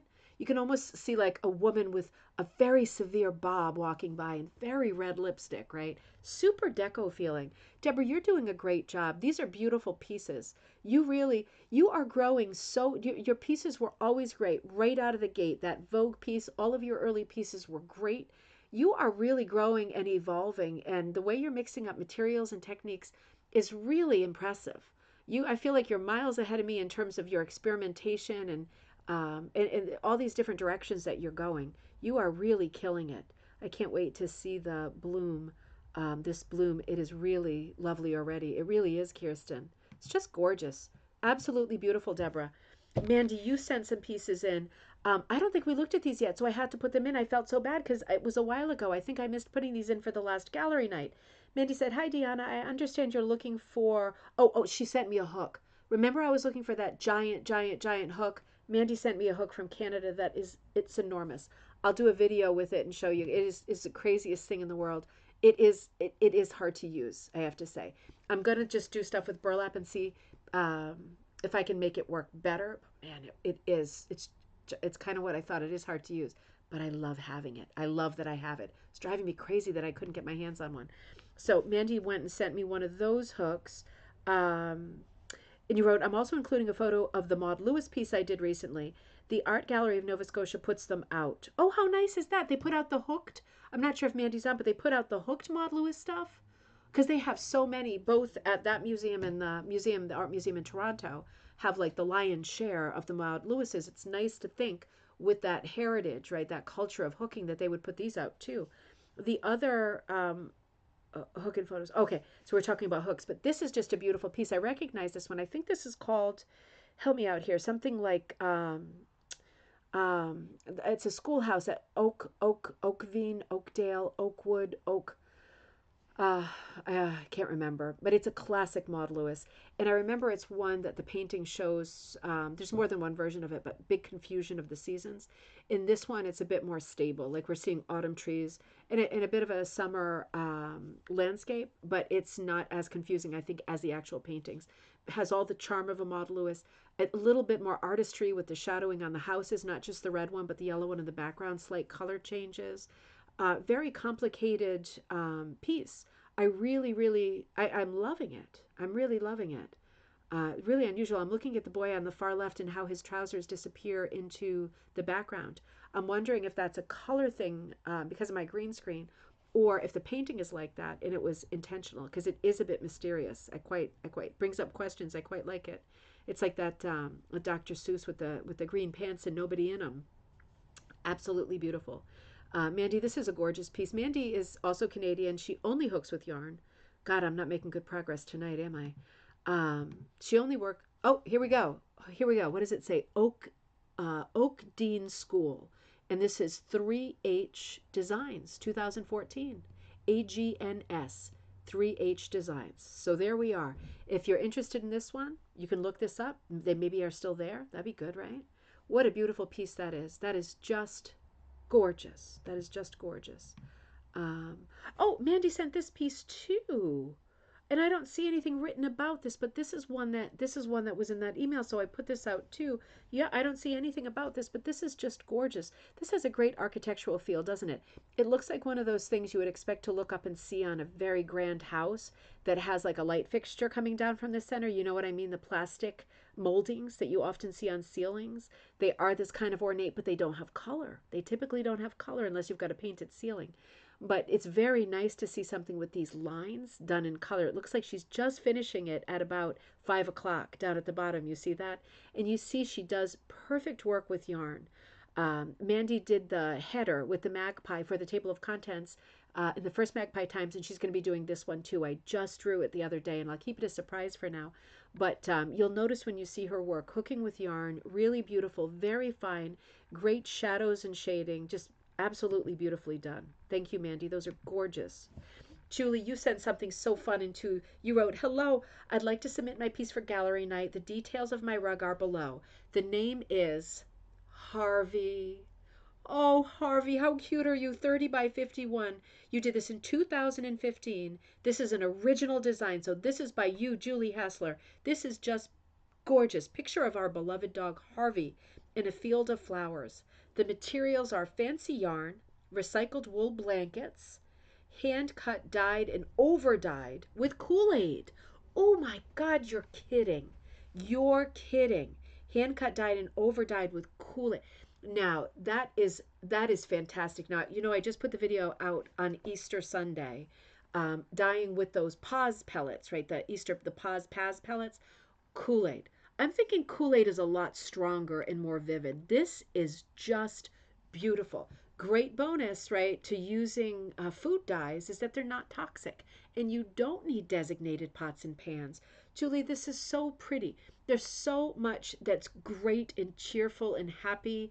about this rug. It's a great tribute to Harvey the dog. So much character, a little bit of a Snoopy body, right? But little brown pup with a sweet eye. He looks very gentle, very sweet and gentle, looking at the moon. We're having a night scene here, right? He's made friends with the moon. He looks like the kind of little dog who would make friends with anybody. Beautiful profusion of flowers at the bottom. Notice how the flowers, the sky, of course, is a really great hit or miss sky in Van Gogh colors, yellows and blues, right? Really striking. Lots of motion. How did Julie do it? How did she get away with doing a piece with this much color and this much variation in line? How did she get away with doing it? Well, it's a simple motif. It's Harvey the dog with the moon, and that's it. So there are some stars in the sky, there are some secondary players and a little bit of a supporting cast, but in general it's a pretty straightforward design. Now when you have a simple motif like this, you can go bonkers with all of the details. The hit or miss sky is so right, here comes a poem, for the night. It really is. It's so charming. It has such, like Kirsten said, you can feel the wind blowing, right? It's so interesting. It's so much, for me, more interesting seeing something like this done in hit or miss style than a solid, picture it with a solid sky, right? It just wouldn't be as exciting, right? It makes a stronger silhouette for Harvey too, because he's a very strong shape, right? He's very dark and he's a very strong shape. So he's very stable. He no matter what you do around him. We've got a light, sort of grassy, limey green, citrusy ground with a million colors of flowers. What a great hit or miss project. And I see there's some texture in the flowers. Do you see that too? I see the tails cut. I see some height to the tails cut, right? A little bit of a subtle proddy feel going with some of the flowers. The moon is a very strong yellow, and it's very strong against the blue. It's the opposite color. They're complementary colors. Harvey's very strong. The moon is very strong. You can really get away with doing this kind of motion in the sky. And the sky is really a strong hit or miss because it includes the white, right? If it were just blue, dark blue, medium blue, turquoise blue with a few shots of yellow, it would be much more sort of monochromatic, but it's very colorful because there's so much white in there. It's still very strong. And I think it's furthering the composition and the success of the color planning and the composition because the eyes on both of the characters, there's a relationship between Harvey and the moon, right? It is like a dialogue between these two motifs. And there's white in their eye, right? And they both, the fact that you can't see the white of the eye for both, a bit of a vulnerable look, right? It's not like super graphic and artistic. It's like they're having a conversation. They're not focused on us. They're not looking at us. They're having an interaction between them. That's super charming. It's a storytelling piece.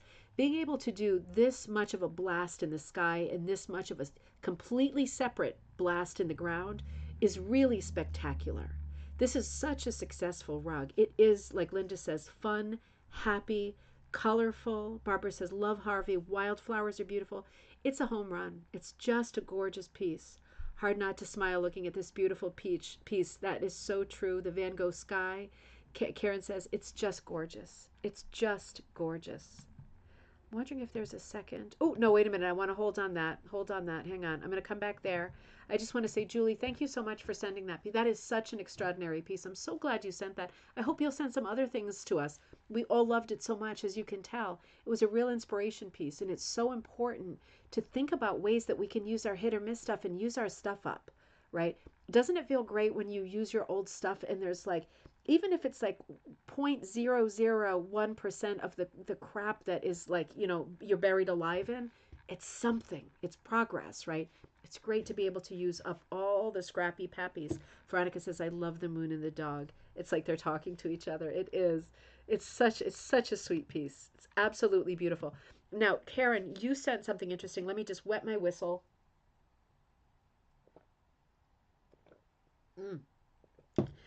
Karen, you were just out in Okinawa.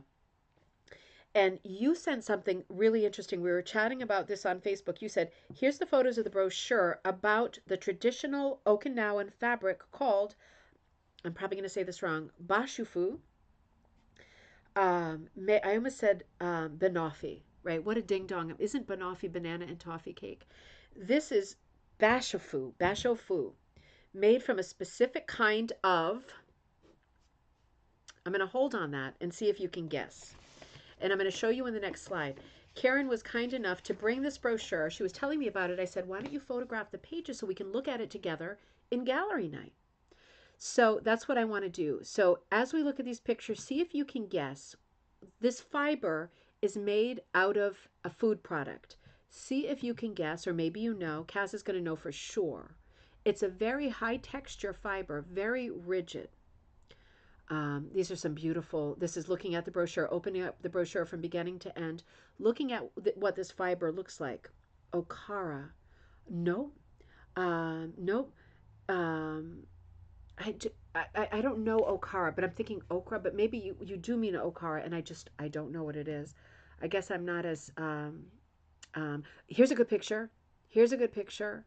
So look at the picture here and have a guess. Have a guess. It's unexpected. It's a leaf of a specific fruit plant, but it's very high fiber. The fibers are very pronounced and stiff. Byproduct. It's a byproduct of tofu making. Interesting. Oh, interesting. No, and not bamboo. Pam, you got it. Banana leaves. It is. It's banana leaves. Have you seen this before? Because I have never. Barbara, great job. So you all know. I didn't. I was looking at this texture going, man, that is a nest of greatness, isn't it? You all got it. Good job. Maybe the banoffee, not banoffee, banofu, hold on. Bashofu. I'm so sorry. I am so sorry. I'm such a cretin sometimes, aren't I? Um, I just loved looking at these photos. This brochure, if you want to pause the video later, this brochure walks you through um, the harvesting of it, the refining of it, the weaving of it, like the preparation. Karen says it better. She writes, we'll get here in a second. The second to last photo are samples of the fiber from beginning to end, starting on the left. So we'll get to that. Starting. Let's look through the brochure for a minute first because it's making this incredible fabric. It's very traditional and it is a secret. And Pam says, I love the fabric. Where can it be purchased? Karen, do you know where Pam could purchase it? Do they have like a little shop or something? If I wonder if you could spin the fiber. Oh, interesting. Interesting. Cass says, some Japanese words are hard to pronounce. Don't worry, Deanna. I tried. They seem like they should be easy, but they're not similar to any words that I know except for the banoffee cake, which isn't very helpful. Dawn, you got it too with the banana leaves. So this is a really comprehensive brochure, and it's really walking us through. You're seeing the product, right? You're seeing like the way that they're harvesting in it here.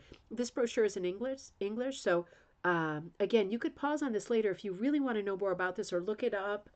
Stripping the stalks and cultivating.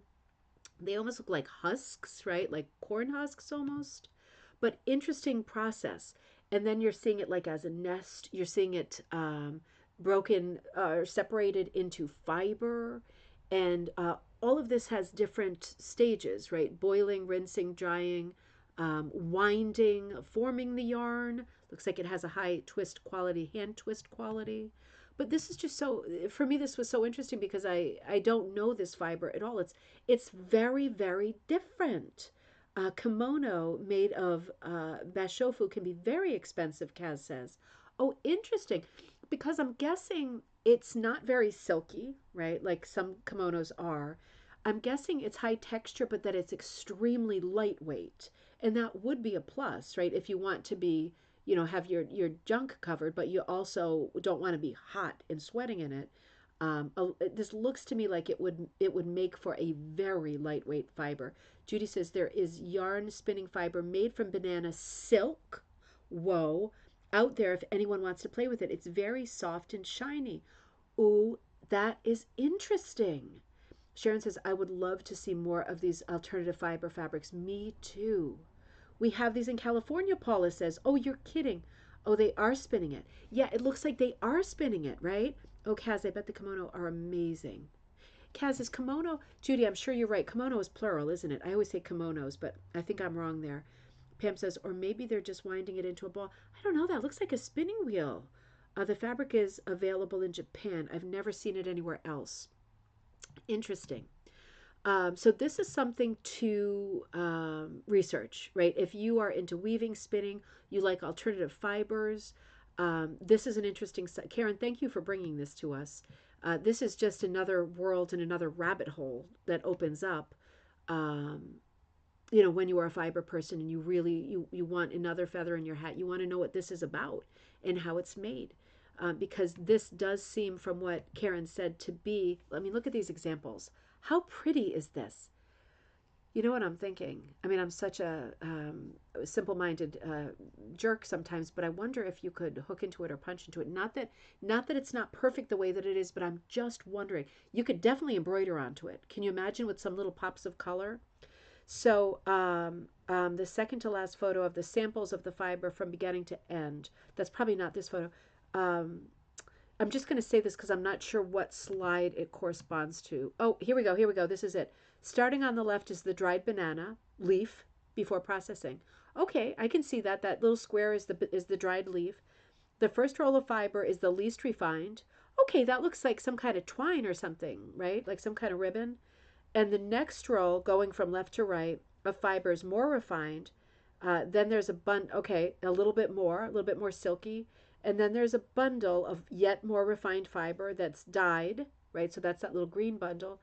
And then the final most right bundle is the most refined. So it looks like it's the thinnest too. Gosh. So you, in theory, could use it at different stages of its refinement, right? If it didn't go from from leaf to its final form, that particular eventuality every time, then possibly this plant or this process has stops along the way, right? You might get off at like the third stop instead of the fifth stop, possibly. The two most refined fibers were used for making kimonos over for summer use. Okay, there we go. Here we go. Since it was very light and cool. The other weights are also woven, but for more utilitarian uses like the coin purse in the final photo. All right, let's see the coin purse. Wow, this is just so different, isn't it? Oh wow. Oh wow. God, it has a bit of like a wicker look, doesn't it? That really is something. And Karen says we were allowed to see the woman weaving upstairs, but not allowed to take photos, and we had to stay behind a barrier. There were 4 ladies weaving at a time, but about 10 looms set up. You could hear a pin drop. There was no music, no talking. I think the first and final pages of the brochure are worth reading aloud.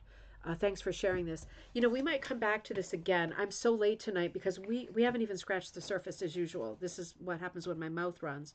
But it is well worth it. I just want to say you can pause on those slides, right? If you watch this back, you can pause on those slides. You should be able to read them pretty well. We can come back to a conversation on this, though. I'd like to do a little research on my part, too, and see some more examples of it. This is truly comprehensive and definitive, Karen. This is a different world altogether, and I absolutely love this.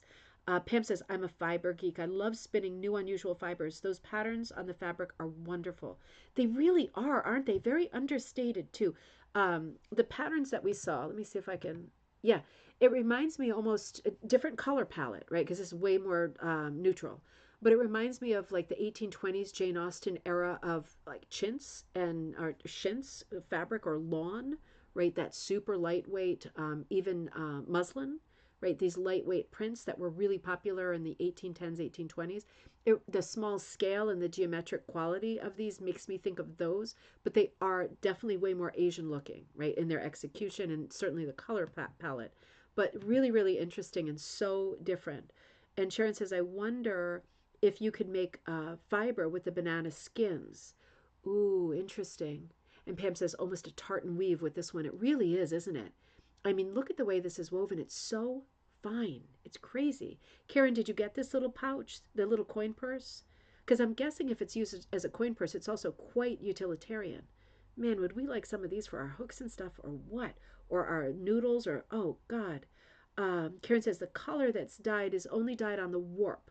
I see. So it's almost like the Guatemala weaving, right? You get certain colors that go in certain directions and they don't cross like a plaid.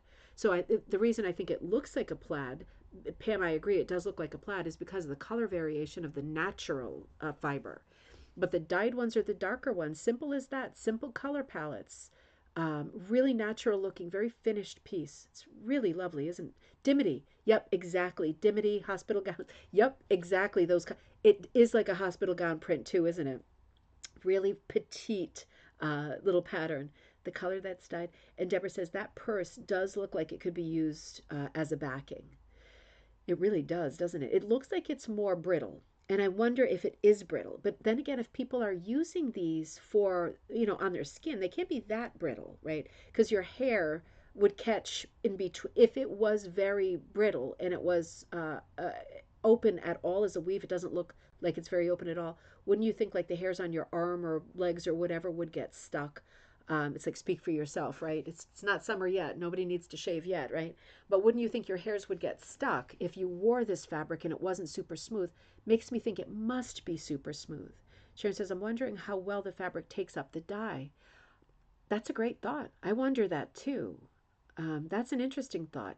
I wonder if it's a preference that it just be the neutral colors, or if it's just this really dark black color that does the best. Because obviously, speed, right, has to come into play if they're trying to turn a profit on stuff. It's obviously insanely labor intensive already going from a banana stem or stalk to this, right, with hardware and everything else. So I'm wondering if it's like they figured out, I don't know. I'm wondering if it's that they figured out that this color works great and every other color takes too much time, or this is all stuff that I think we need to get into. Karen says, yes, I purchased this. Goodbye. This was a great souvenir. That's absolutely beautiful. I'm wondering how. And Judy says, yes, there are YouTube videos on making fiber from banana skin. There we go. Thank you. That's amazing. And Sharon says, I imagine it would be similar to linen. I would think so. It looks more brittle, but I think you have to be right. I think you have to be right. It's more lustrous, isn't it? It has more of a sheen to it, but it doesn't necessarily mean it's scratchy or porous. And I think you're right. It probably feels just like linen. It reminds me also of a Panama hat weave. Absolutely, you're right. It absolutely does.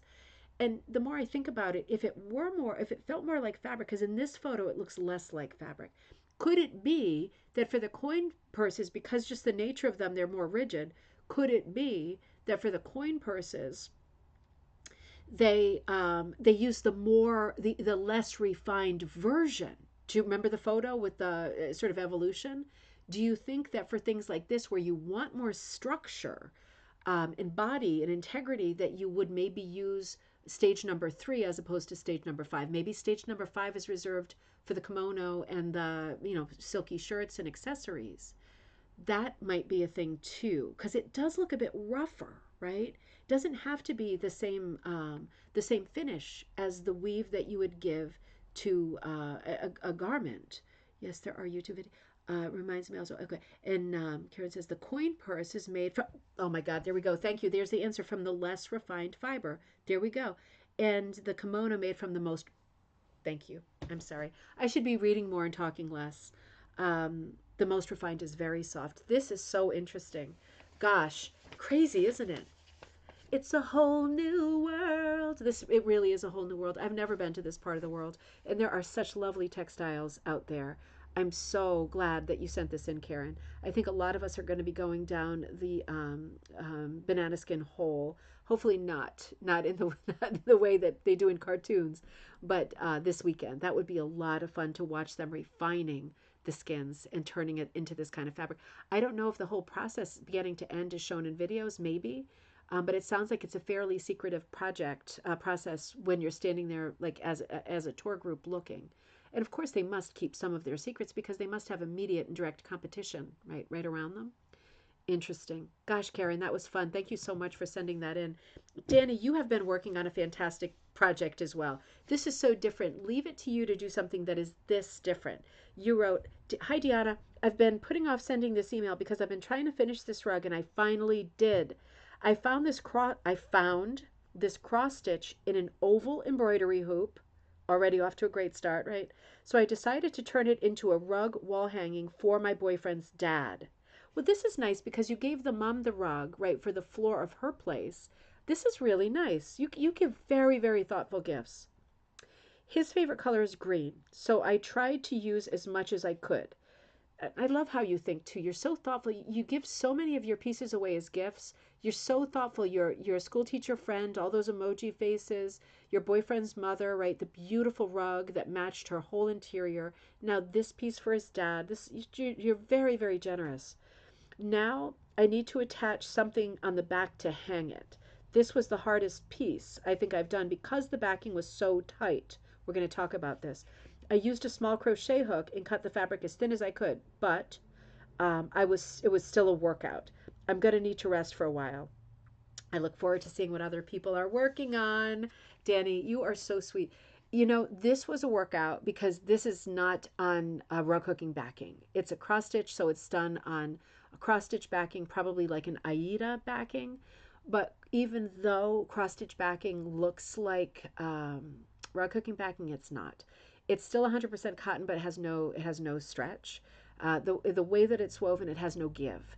And that's the difference. So it would be a workout. So, and Danny, leave it to you, right? You persevere. You always make it work in the end. When the dogs like bit a hole through the big rug, you figured out how to repair that rug. You don't let things keep you down. You get knocked down, but you get up again. They ain't never going to keep you down, right? So I hope I don't get copyright slapped for that. But you know, you always figure out you're the personification of where there's a will, there's a way. So you found this already in the oval. So in that regard, it's ready to hang um, with the embroidery done. And you wanted to do some hooking and decoration into the background. It is quite bland and bare on its own, just like this, right? So this is a great idea. Let's see how you managed to do this with rug hooking into a background that is not a traditional rug hooking background because it's so difficult. So he loves green, and you really wanted to infuse the background wild style. Oh, there's the name of a good brand, isn't it? Wild style. Don't copyright stuff. Don't trademark stuff, please. Right? We had enough of that this week in the group. Everybody should be able to use the same fun expressions. I'm stopping. I'm not going to start. Wild style, right? Have it if you want it. This is absolutely wild style. I love the way that you've outlined the pieces that you wanted to preserve. Home is where the heart is. That's the message. The rest of it you wanted to blast, didn't you? I can feel the energy. It grows. This must have been so difficult to do, and I'm sure you wouldn't recommend doing it again. But where there's a will, there's a way, and you figured it out. You cut as narrow as you could because you cut with scissors, I think, right? And you do all found materials, and it was hard, but you made it work. And you did a great job. You're trudging away on it here. Yep. And boom, here it comes. It is a symphony.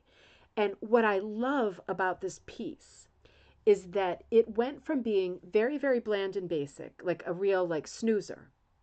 You don't recommend doing it again. Don't try this at home, kids. But what you have done is you have kind of reversed the emphasis of this piece. It was a completely bare piece, very stoic looking, very, very vanilla.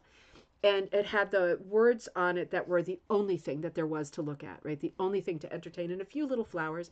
You kept the flowers, but now they are more embedded. The text is more embedded. The flowers are more embedded.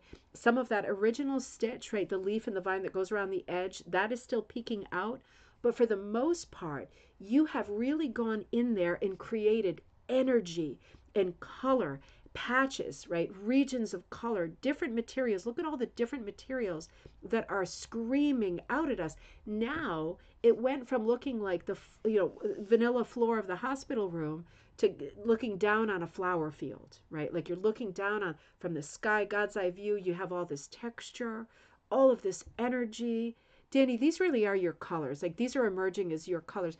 You go for primary colors and then you put one or two zingers in. You always seem to do this, and I really like it. And you're always very strong on the neutrals, the browns, the camouflage colors, the greens. You're always very strong on those too. I love your color palette because I always know that it's you. I think this is so exciting. Just as a project, it's an exciting thing to think about. Again, maybe don't try this at home, kids, because in terms of being labor intensive, it's incredibly labor intensive. If you're thinking this might be easier to punch, it's not going to be easier to punch. It's going to be hard to keep the loops in. This is very, very tricky to undertake, but you found this piece. You wanted to use this piece. You probably liked the sentiment, home is where the heart is. It was a piece that someone had started, right? Hardly any of it, well, the main motifs were done, but it left a lot to be desired. and you really personalized it and filled it in with your energy, these great colors that were a great match for the person who got it or is getting it as a gift. It's just a beautiful piece. It's a from the heart piece, appropriately enough. Home is where the heart is. And in this case, it's flipped. It's gone from being a kind of a half asleep piece, a flatliner of a piece, to being a super energized, very electric piece. And now we're kind of looking at it and searching for the text. And when you find it, it's very gratifying. You look for the flowers. Are the flowers still there? They're there. It's very gratifying. Danny, it's an absolutely gorgeous piece. I know that this was really hard to do, but this is a great exercise in um, um, tenacity and just being confident, making things work, right? Having the confidence to make things work. It's always the thing. You always figure it out. Now, you wanted to put a back on it, so it looks like you're pinning a back on here and you're going to trim it, maybe tuck it under, glue it, something like that. Do you feel like you really needed a back on it? Could you have just could you have done like some taming of it or gluing some edges down to the inside of the, because it's going to stay in the hoop, right? Because you, I'm not going to say it now because you're already done. You probably just wanted it to be very, very finished because it was a gift. Because you know you can just put a nail through where the hardware is on the top of the hoop and boom, it's right up there on a little nail, totally invisible. Kathy says, "What great imagination to come up with a project and with that project and finish it." Yeah, it really is. It's great imagination, you know, and also just the spirit of thrift, right? The spirit of thrift with you, Danny, is very strong. You always work in the old school way. That's what I love about your work. You find stuff, you cut it up. You don't let anything stop you from finishing a piece, right? If you mean to do it, you're going to do it.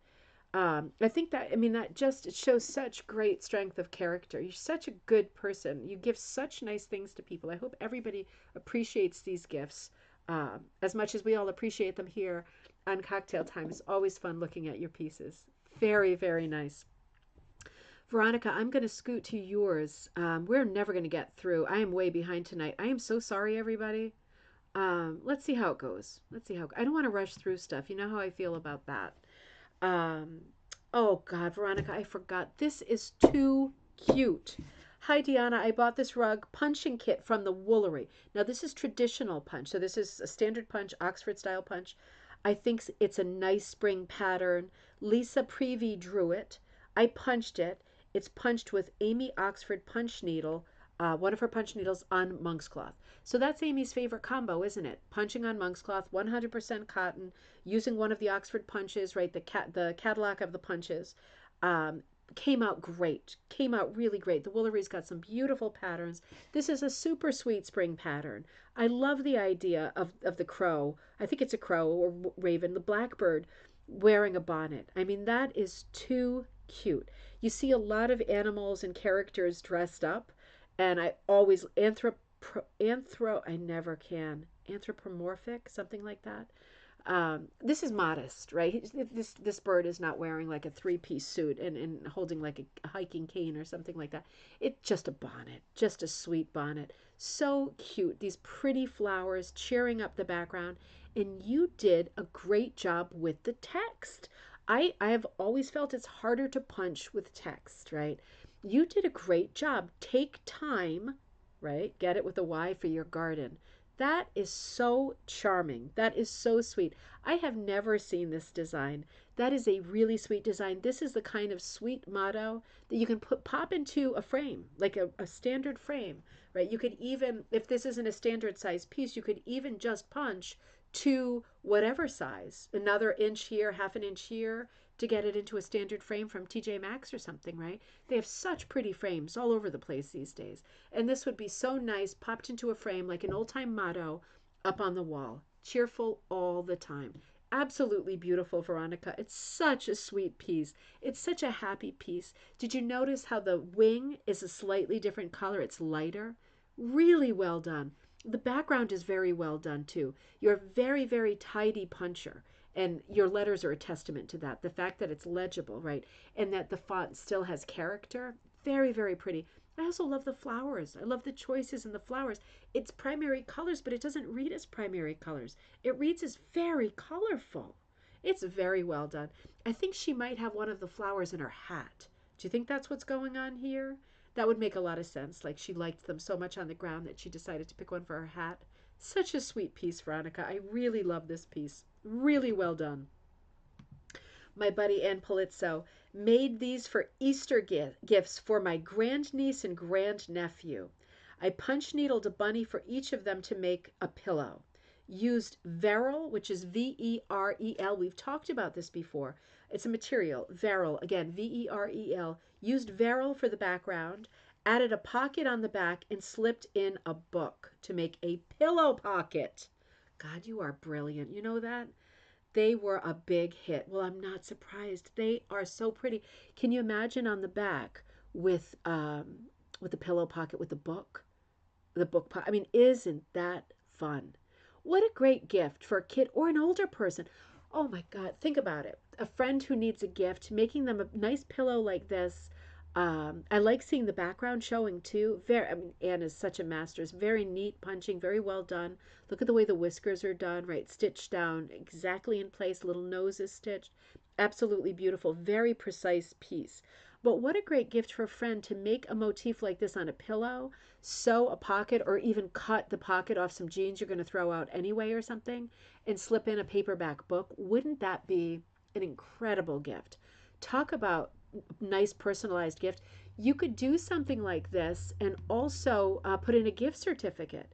You know how you end up giving gift certificates to lots of people these days, and sometimes you wish that you didn't, but it's what they want. And this would be a nice way of giving a gift certificate too, because it's like, here's your gift card to GameStop, but also here's a pillow for your sweet head, right? You have it your way too. I like this one, I think, even more than the other one because of I like them both. I love them both. The color variation in the blues here, isn't that something? Isn't that something? It looks like a nice multi-strand yarn. It looks like it has some linen or cotton content, right? It has that kind of a slightly dull, it's slightly polished, slightly dull. It's about 50-50. The color variation is incredible. And if you look around the eye, Anne's got some really good color variation on the eye too. The tail looks a little bit longer. Really well done. I mean, absolutely expertly done. Very, very cute. You're right, Valerie. It's so cute. Such a fun piece. And these are beautiful. I'm really glad you sent them. Oh gosh, wait a minute, wait a minute. Diane, Diane, you sent in Candy Corner Cat, right? We were talking about this the other day. So Deanna, here's a photo of my first completed ribbon candy hooking rug. Not perfect, but I still love it. My grandmother Doc is smiling down from heaven. She always wanted me to learn to rug hook. Oh, there you go. Doc, Dague. That's an unusual name. Or Dag? That's a very unusual name. How pretty. She always wanted you to learn how to hook. I wish I had let her teach me. And darn it, I wouldn't have. I would have loved to have inherited her tabletop bliss wool cutter. But you know what? Wool cutters. What you're doing? What her hands did. You're repeating the actions, the motions. You're repeating the life, and that's more important than a cutter. Even her cutter, it's more important. This is beautifully done. You did a really great job with this piece. I love the color combinations that you did around the border. I know I kidded this piece, but the way that you use the colors I think is very clever. It's different than mine. I love that you do your own color substitutions, and I love where you put all your colors. Your piece is very, very striking, Candy Corner Cat. This was a great beginner Halloween pattern, if I do say so myself. Very simple, a lot of fun, lots of candy colors, right? And also lots of candy corn colors. That's why he has a Candy Corner Cat, a black cat for Halloween, but a lot of the yellow, orange, white with a few candy colors mixed in. Really well done, Diane. You killed it. This is an absolutely beautiful piece. I was hoping you were having success with your pieces. You can always call on me. I know I was going to write up stuff for you, and I never did. I'm such a jerk. It's busyness that is just tripping me up at every turn. But always reach out if you need me. It certainly doesn't look like you need me. It looks like you're doing really well. Your grandma would be so proud. This is great, great work. I'm really excited to see this. Keep them coming. Oh, Colleen, you were working on an interesting project too. Speaking of Claire Murray, let me just take a quick sip.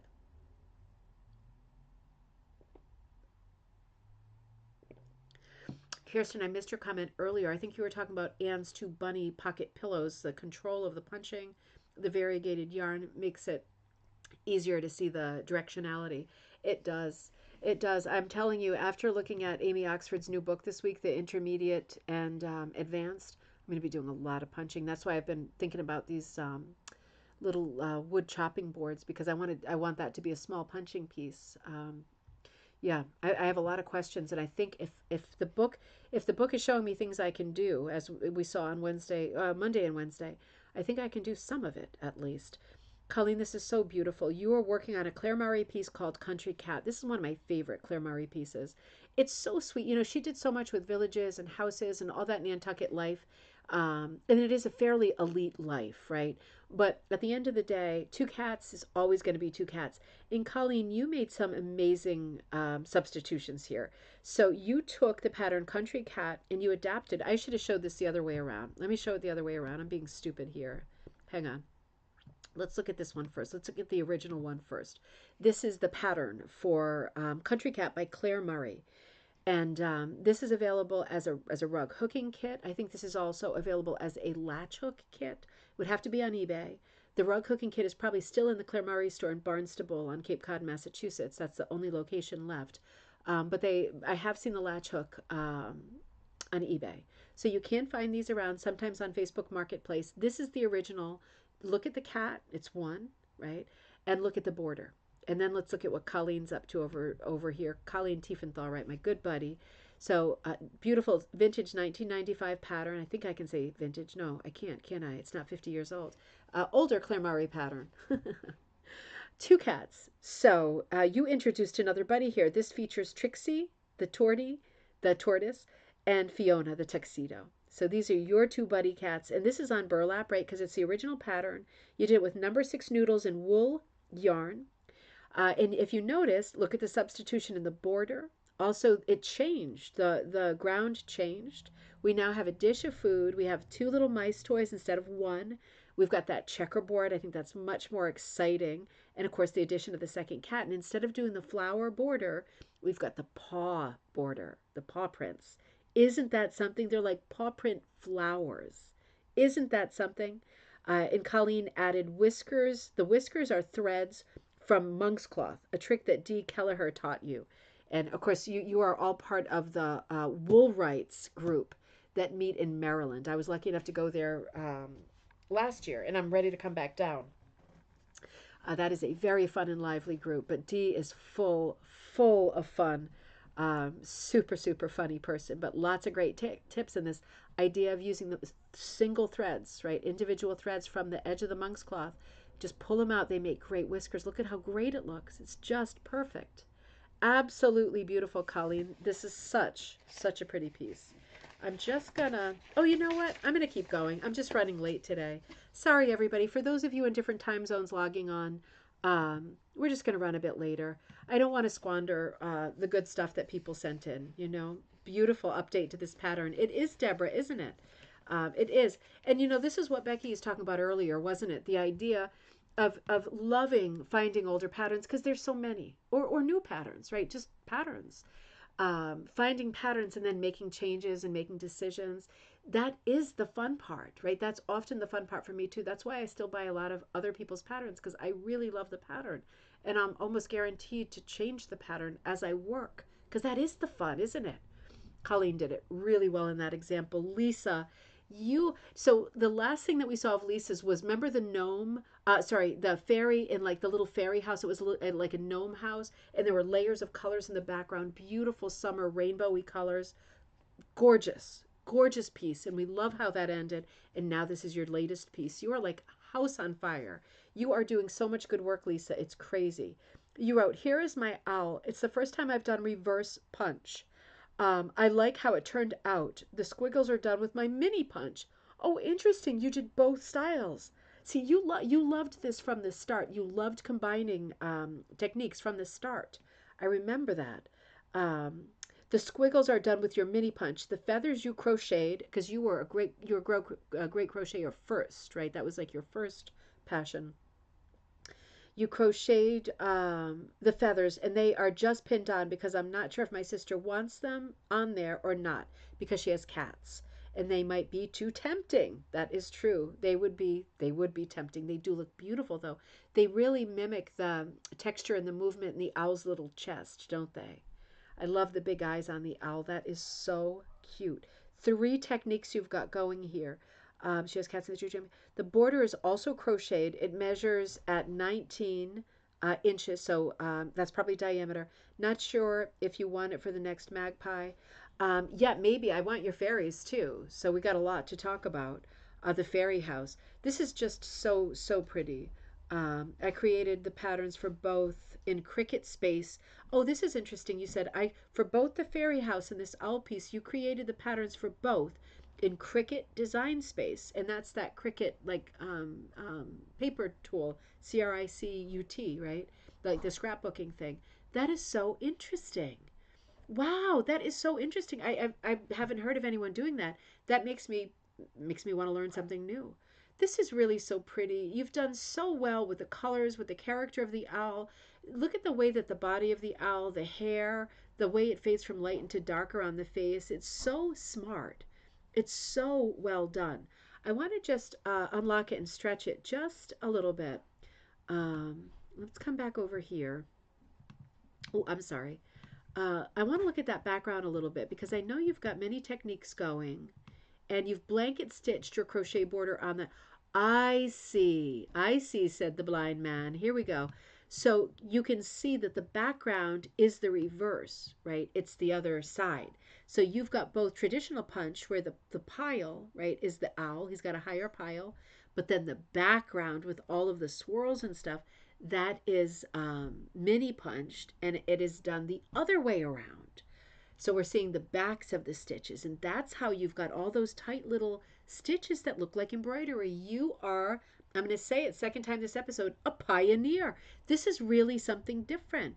You are brand new at doing this, and you are already coming up with ways to innovate and wiggle the rules to create new techniques and new finished products.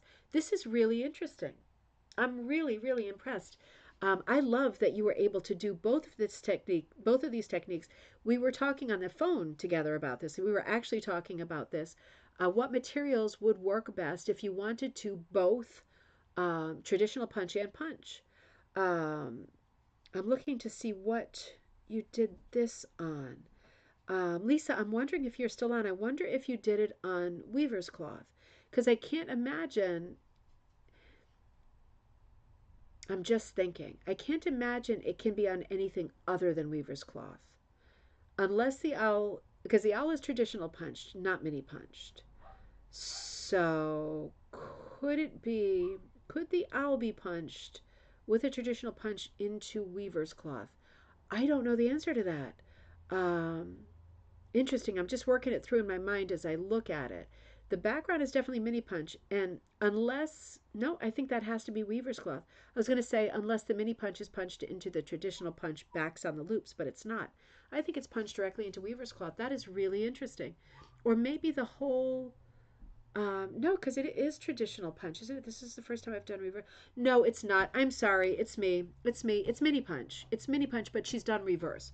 I've never seen anybody do reverse mini punch. That's what's tripping me up. I am so sorry. It's me. It's not you. It's me. It's totally me. So she's saying it's all mini punch, right? And this is your favorite punching hooking medium so far, and you're doing great with it. But you have done reverse mini punch, and that's what got me because I've never heard of anybody doing reverse mini punch.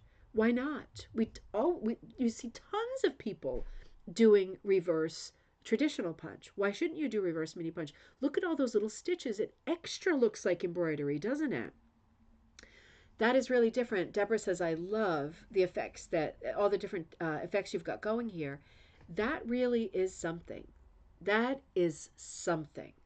I think you are really onto something here, Lisa. You did a great job. This is really different. This is going to have me thinking it better not be at 314, but I'm if it is, this will be a pleasant thing to think about, right? I really want to think about how this is done and see if maybe I can do something similar. I'm always a copycat. I always love seeing what everybody's working on, but I always think, gosh, could I do that too? Now, hang on, I've got some struggles. Okay, oh, this is the back of it. So we're seeing the back of it. I see. I was wondering how you got that, like a chopstick across it. You could do that with a knitting needle or something too. That's a great idea, or a branch. And you just looped it through the crocheted border. That's very smart. That's very smart. Now we're seeing the other side and we're seeing the reversal because now the owl is on the wrong side and the background that you reversed, we're seeing the loop side of that. That is very good. Very good. You know, Lisa, you work in the same way that Danny works. You figure things out as you go along. You can't buy that. You can't buy that with classes and certifications. You can't buy that. Having that seat of the pants feeling of like, well, this is similar to something else I've done. I know I can figure this out. And I might bang my head against the wall for a while, but I'm going to figure it out eventually. Having that built in is such a gift. I mean, it's a gift that I don't have, right? I set things on fire when I'm frustrated with them. Um, but you know, being able to solve problems without having a psychotic event is a gift. It's a gift. You have that gift. Danny has that gift too. I mean, it's I really admire that, and it's an inspiration, right? I need to strive toward figuring out techniques and being a bit more patient as I figure stuff out. Lisa, thanks for sending that in. Linda B, are you coming back to us, Joss?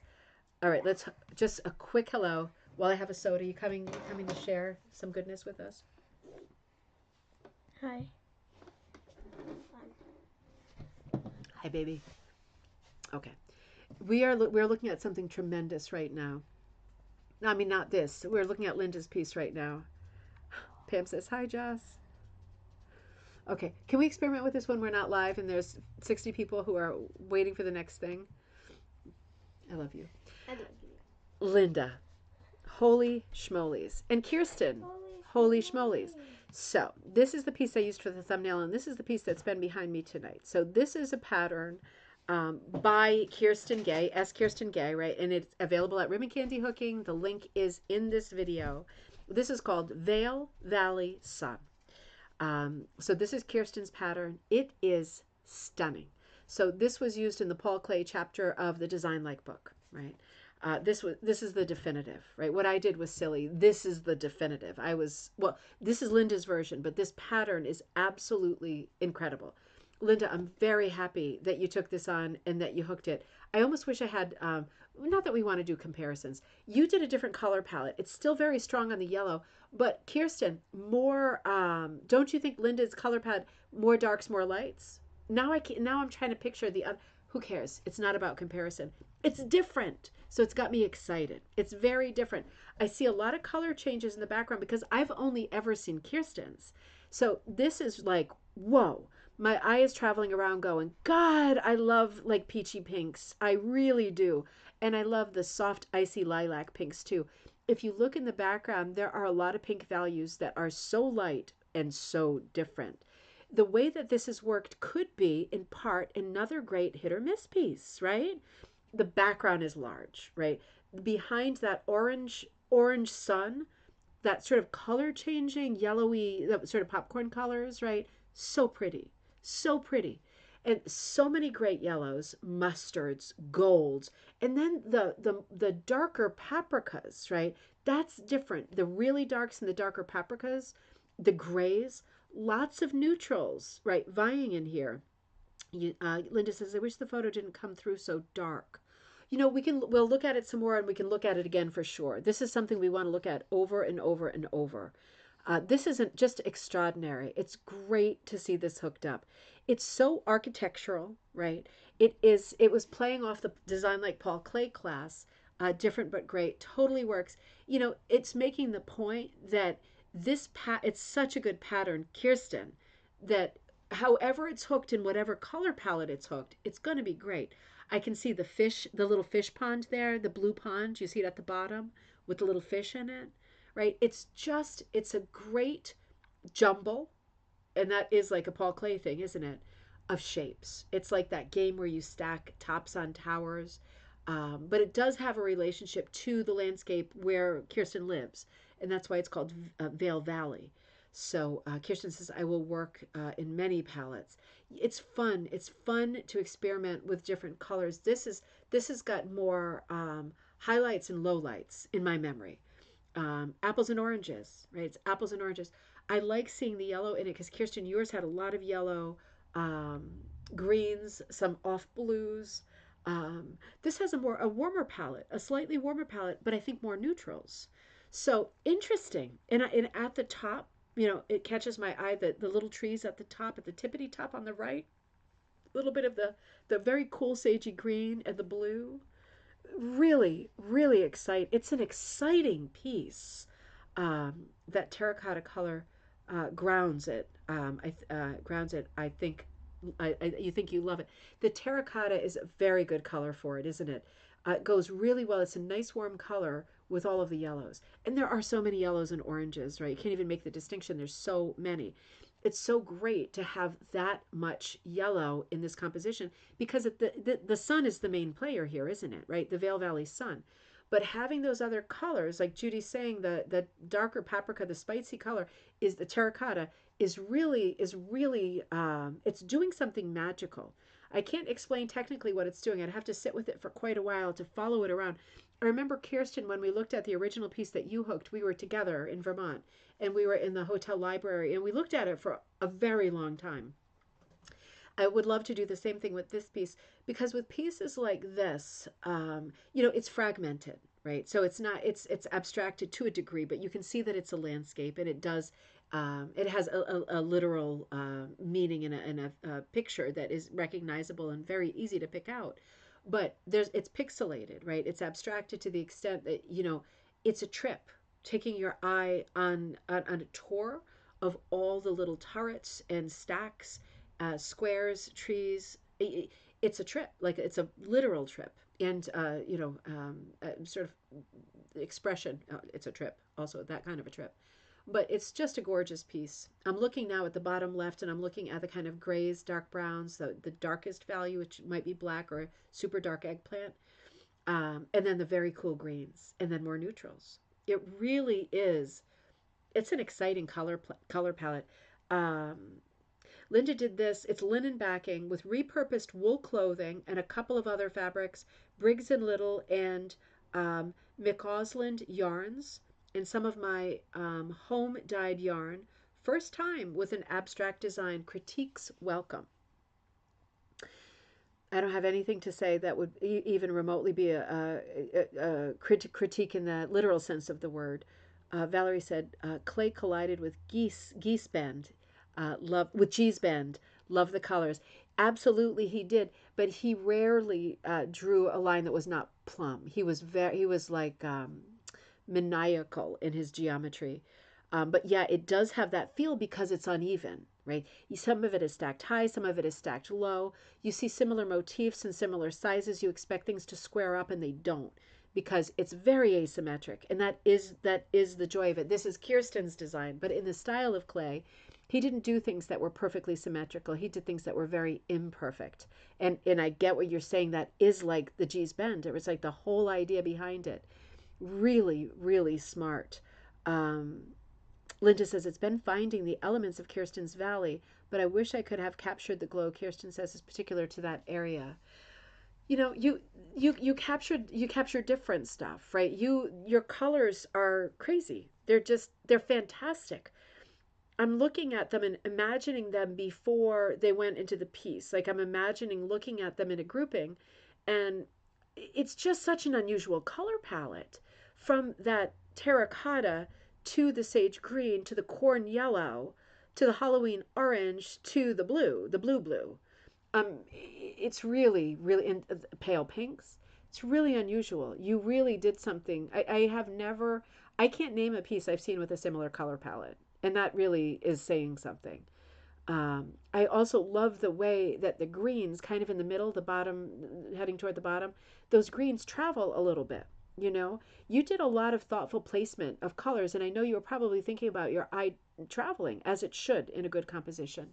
You've got those green squares, almost like pavers, that are moving you from the larger building on the right, and it brings my eye right to the outer little tree on the bottom in the middle of that pinkish tan field, because it's the same color, or at least it's the same color tone, but maybe a little different value. But I mean, you really did a good job with spacing, artistically spacing out, for example, where the greens go, where the antique gold goes, where that softer pink goes, where the blue goes. You did a really smart and intuitive job spacing that stuff. Because in a composition like this, in an abstract, right, you really, it's a scene, right? It's an outdoor scene with buildings and a landscape. But because it's abstracted, right, that is the game. The point is that it is abstracted. And because it's abstracted, you have to play the game, right? That's the point. You have to figure out then, part one is choosing the pattern, part two is choosing the colors, part three is starting to play the game and figuring out where the placement of things go, because you could play the game of dropping colors into fields and you could end up with a confusion of color, not in a good way, a muddle of color, not in a good way. And to prevent doing that, your eye really has got to make good decisions, ongoing decisions about color placement. And with a piece like this, you know, particularly with our craft, if you're hooking or punching, if you do a boo-boo and you think, yeah, that did not advance anything, that made things confusing, I've obscured something important here, then you just take it out and you say, okay, well, that was too dark, so let's go for something lighter, right? Or that was too green, let's go for something different, right? Let's try something different. We have the perfect craft for that. But it must have been very tricky to do this much thoughtful color placement of so many little pieces, right? This is for people who like puzzles that are like 1,000 or more pieces, right?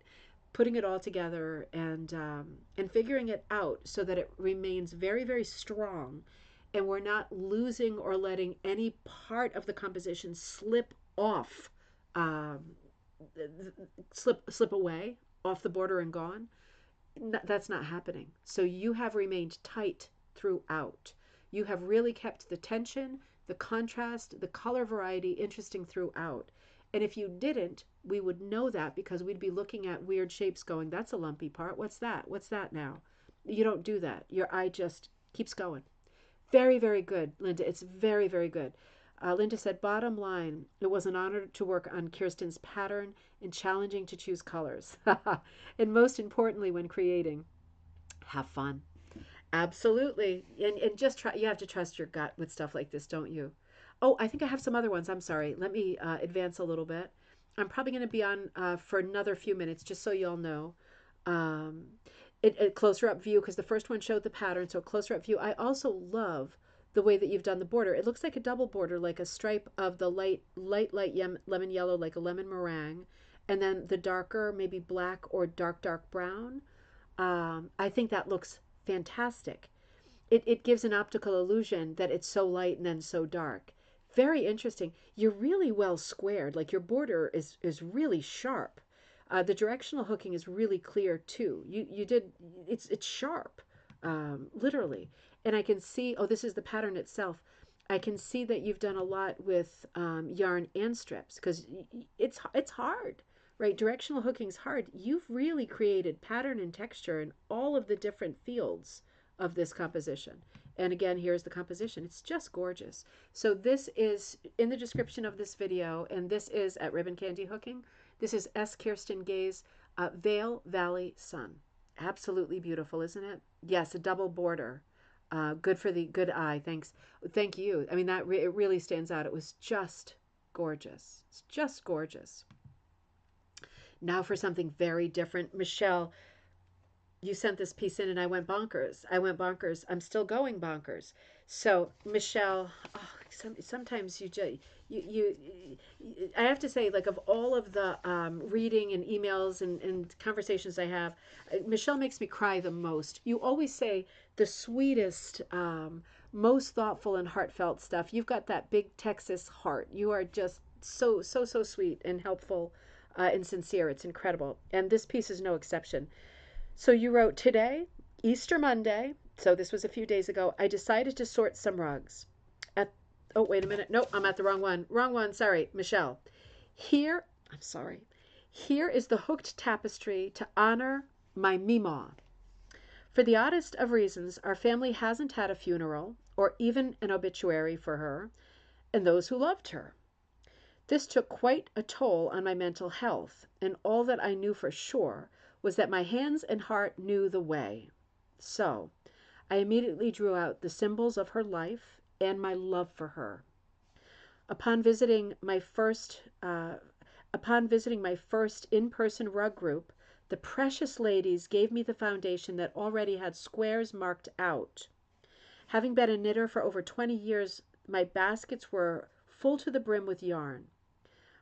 Thanks to Dee Dee, I got right to it. Oh, good, good, good, good.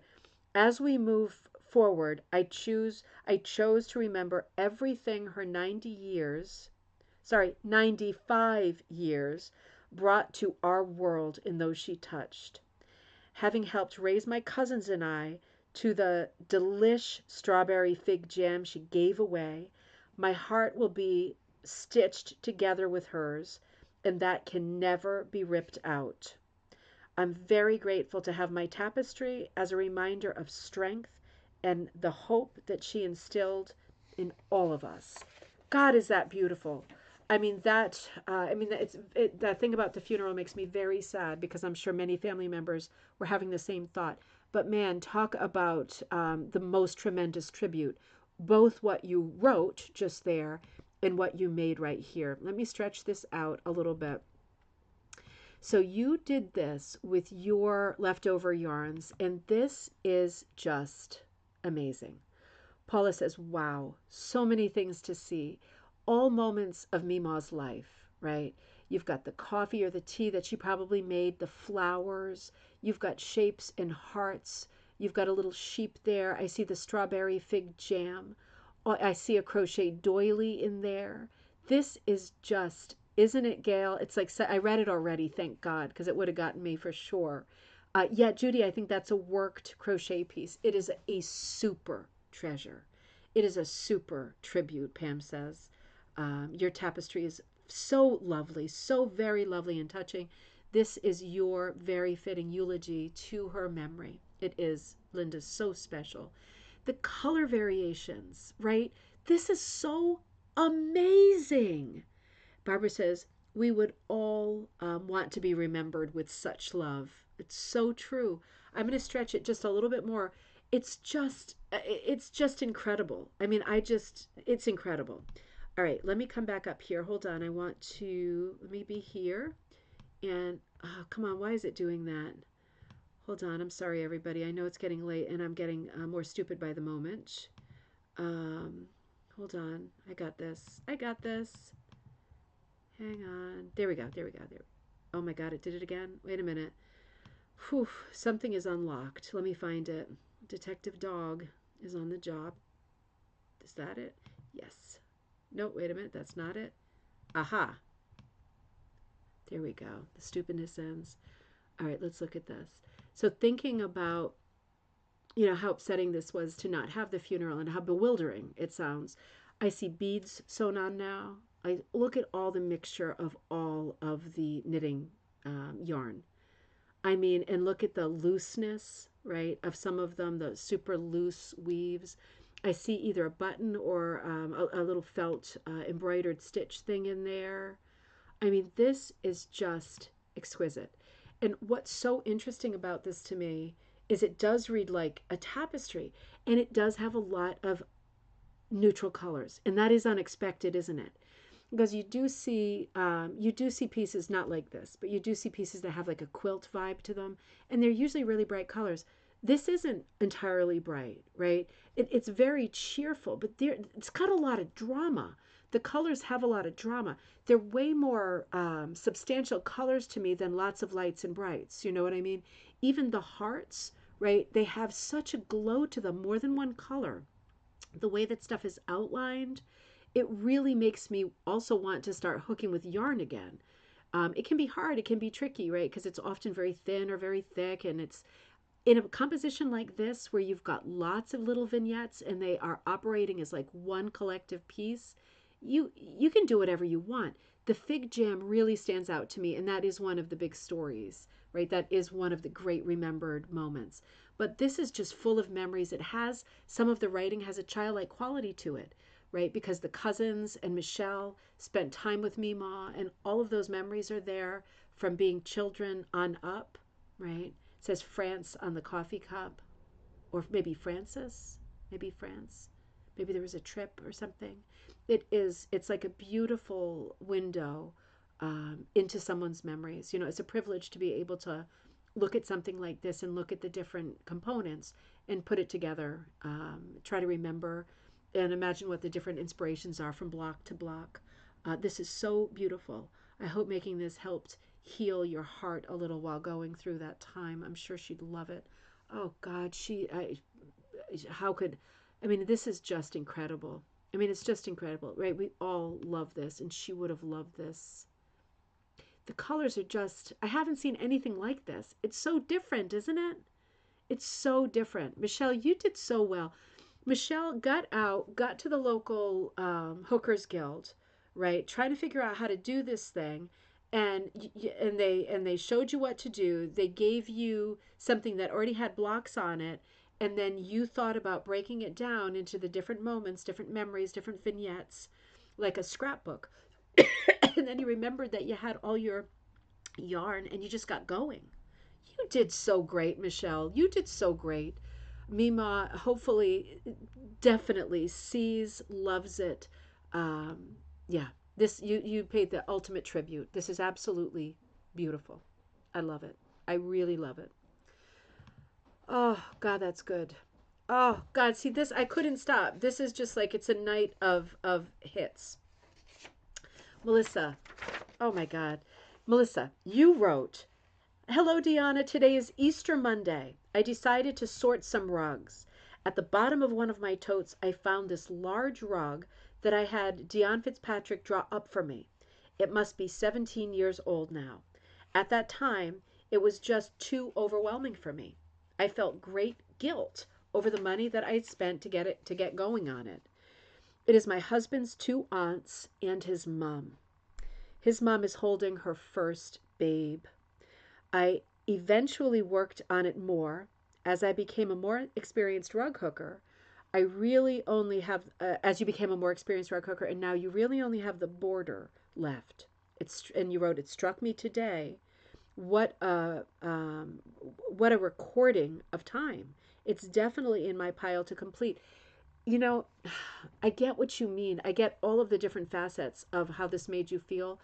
It does feel awful when you buy something and you have high hopes and you spend money and it just doesn't happen. And sometimes it's just not the right time, right? It's a relationship that is not, it's not the right time. It can happen with people, it can happen with projects.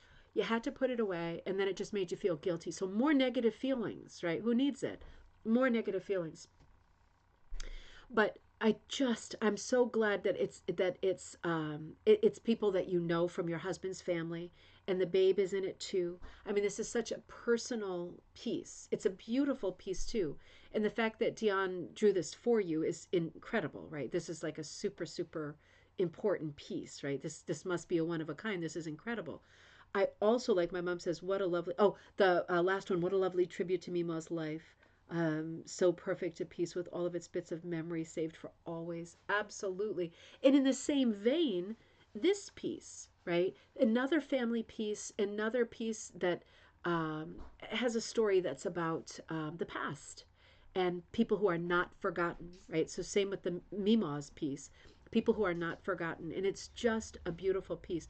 There is something so moment in time, right? These women in their swimsuits, babies in on the action, high summer, beautiful weather, all together, tall grass, lush grass, things growing, life happening. It does look like it has a beautiful border. That is not typical of Dion Fitzpatrick at all. Her style has changed over the years hugely. The basic style, the anonymity of the faces, right, the lack of features, still her style. Certainly the shapes of the characters, definitely her style. But it is real. She has a very different style now. This is a spectacular and important piece because this marks a time X amount of years ago when this was more her style. That in itself is interesting. I have to say it's not her style now, but I love the sort of fussy floral illumination style border that's going to be around this. I can see it beginning on the two sides. And I love how, isn't this interesting? I love how the border it has that illumination look, right? Like it's very heavy floral that's going to be dropped into the border. I love the look of that. Isn't it funny how there's lots of flowers in the border, but there's no flowers in the grass?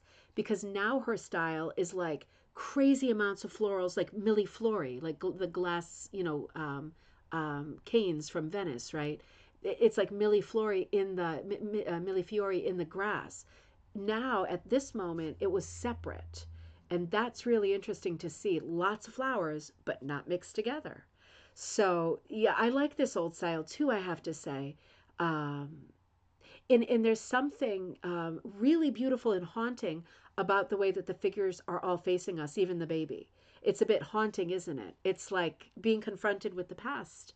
It's very friendly, right? It's a very friendly pose. It's like, here we are, don't forget us.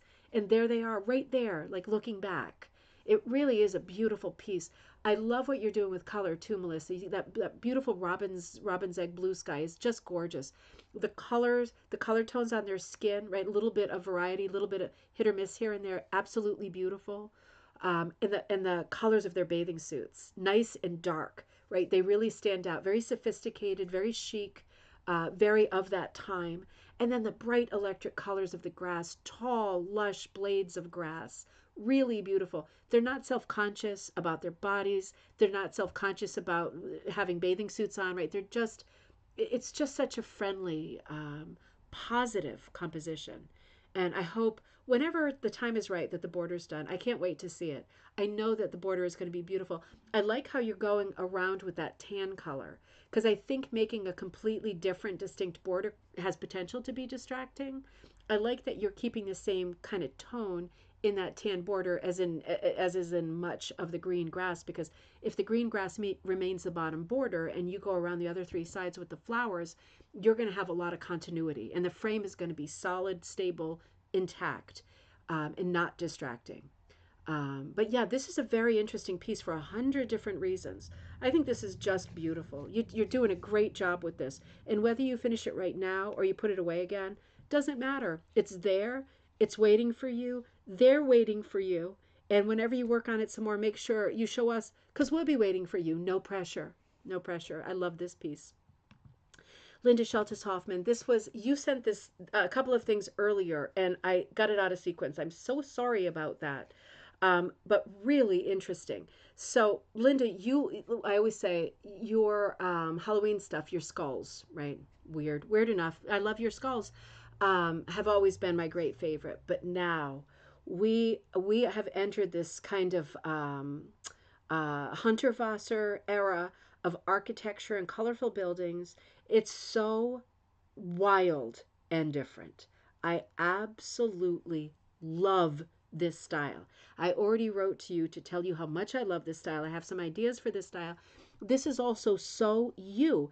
It is color wise, it's super you. It's very different than the cactus that we saw at the beginning of the show. Also, Linda, right? Very different color palette. I am loving the brights. I'm loving the mixtured, mottled, variegated, right? Danny says, I love the colors and the contrast to the background. Totally love it. I love the background with those dit dots of color. Do you see the dit dots of color? It's almost like it's color changing yarn or something, and three or five, like a little constellation of purple comes up and then a little constellation of blue comes up, right?